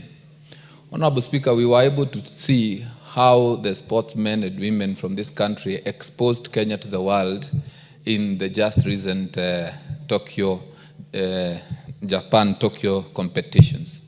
And only recently, how the footballers from this country entertained Kenyans and united the country around the sport. So this is a gold mine that we need to exploit by investing enough. And just like Taitumu has said, it was grievous of this House to pass an amendment, the NGCDF amendment that did away with the sports fund. We need to revisit that matter and ensure that we have funds that can take care of sports right from the grassroots. Because we have heard stories of how football or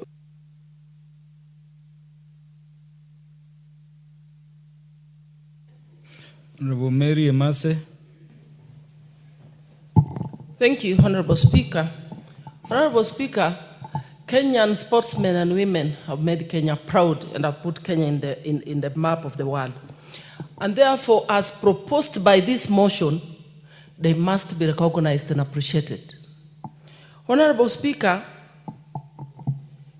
it is obvious that Kenya has talent. And I want to commend the President even for the development of sports academies that are being constructed across the country. More than 30 are ongoing. And I want to say that those sports academies must be concluded, resourced and equipped so that we can develop more talent and continue to fly the flag of Kenya high across the country. So I support this proposed motion to reward sportsmen and women, and we must have it, make it more structured so that the identification, all the processes to recognition are clear, and that the sportsmen and women are nurtured to ensure that Kenya wins more gold.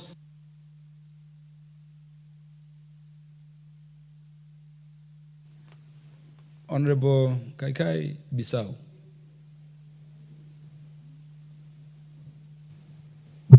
Thank you very much, Mr. Speaker, sir, and for Honorable CNN. Sports is a job opportunity. Sports is a livelihood. Sports unites us.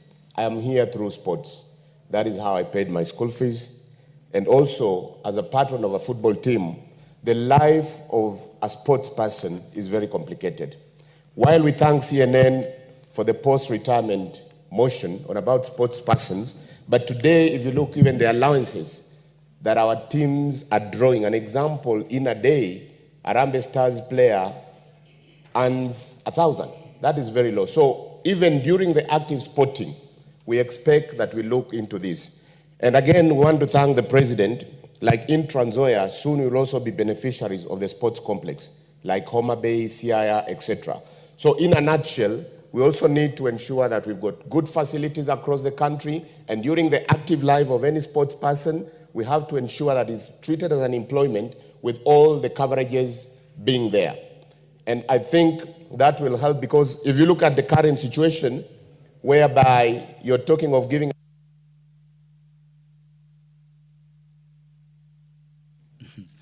The Honorable Lillian Sioi, MP. Thank you, Mr. Speaker. I also stand to support and congratulate Honorable CNN for coming up with a very such a nice motion. I agree that we really need to reward our sportsmen and women.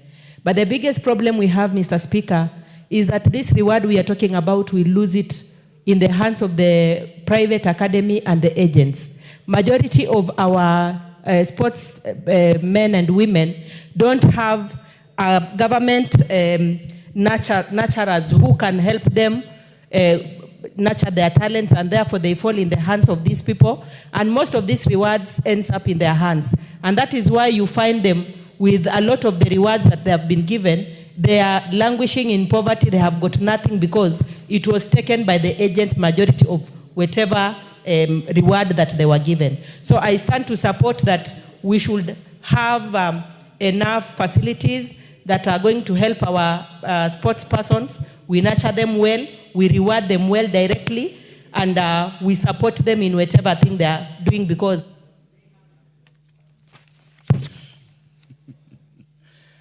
Move to reply. You barely have 1 minute to reply. Thank you, Mr. Speaker. Mr. Speaker, I intentionally brought this as a motion just as a way of public participation. You can see the interest is the motion to become a bill.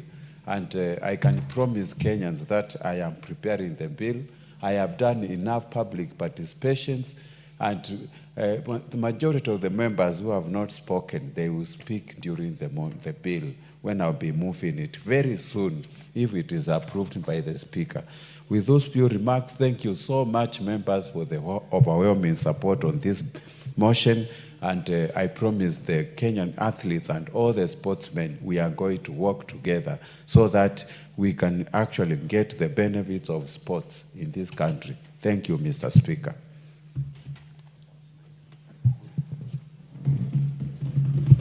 Yeah, honorable members have confirmed we have quorum to transact business. I therefore put the following question. That are where order. I know Honorable Ndindi is a ranking member. Honorable Ndindi Nyoro is a ranking member. Yeah. That are where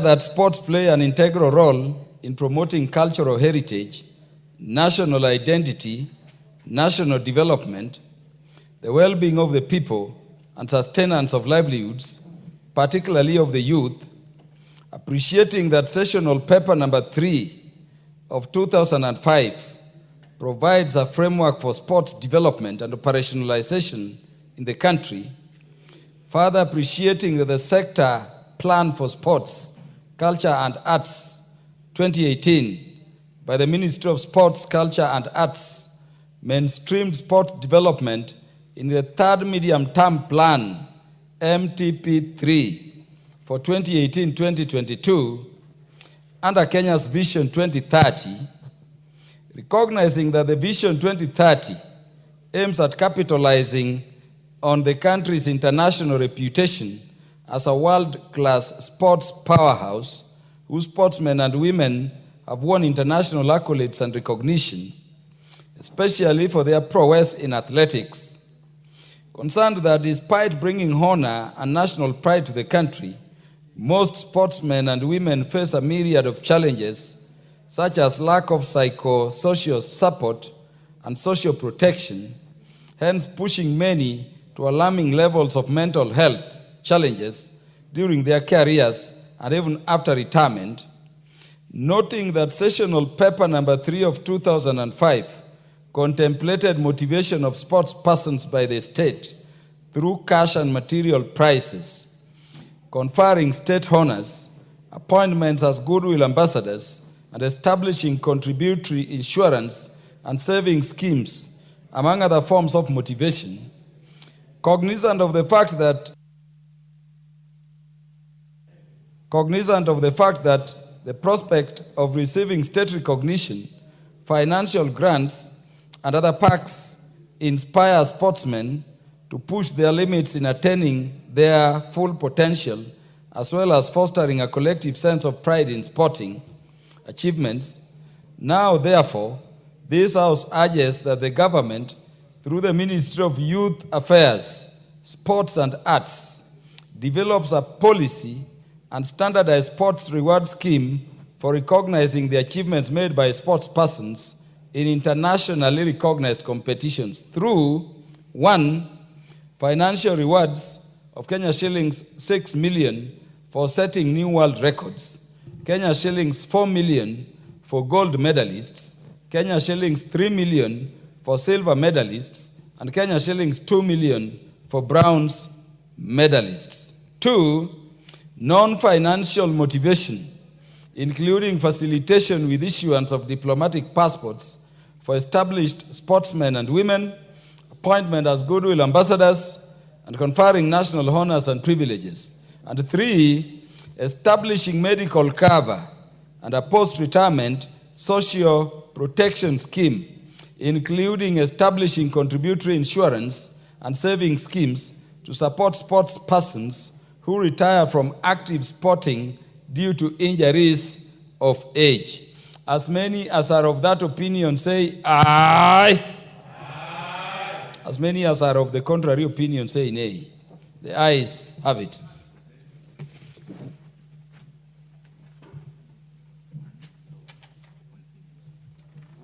Let us be upstanding, honorable members. Honorable members, the time being 1 p.m. stands adjourned until today, Wednesday, the first day of October 2025 at 2:30 p.m.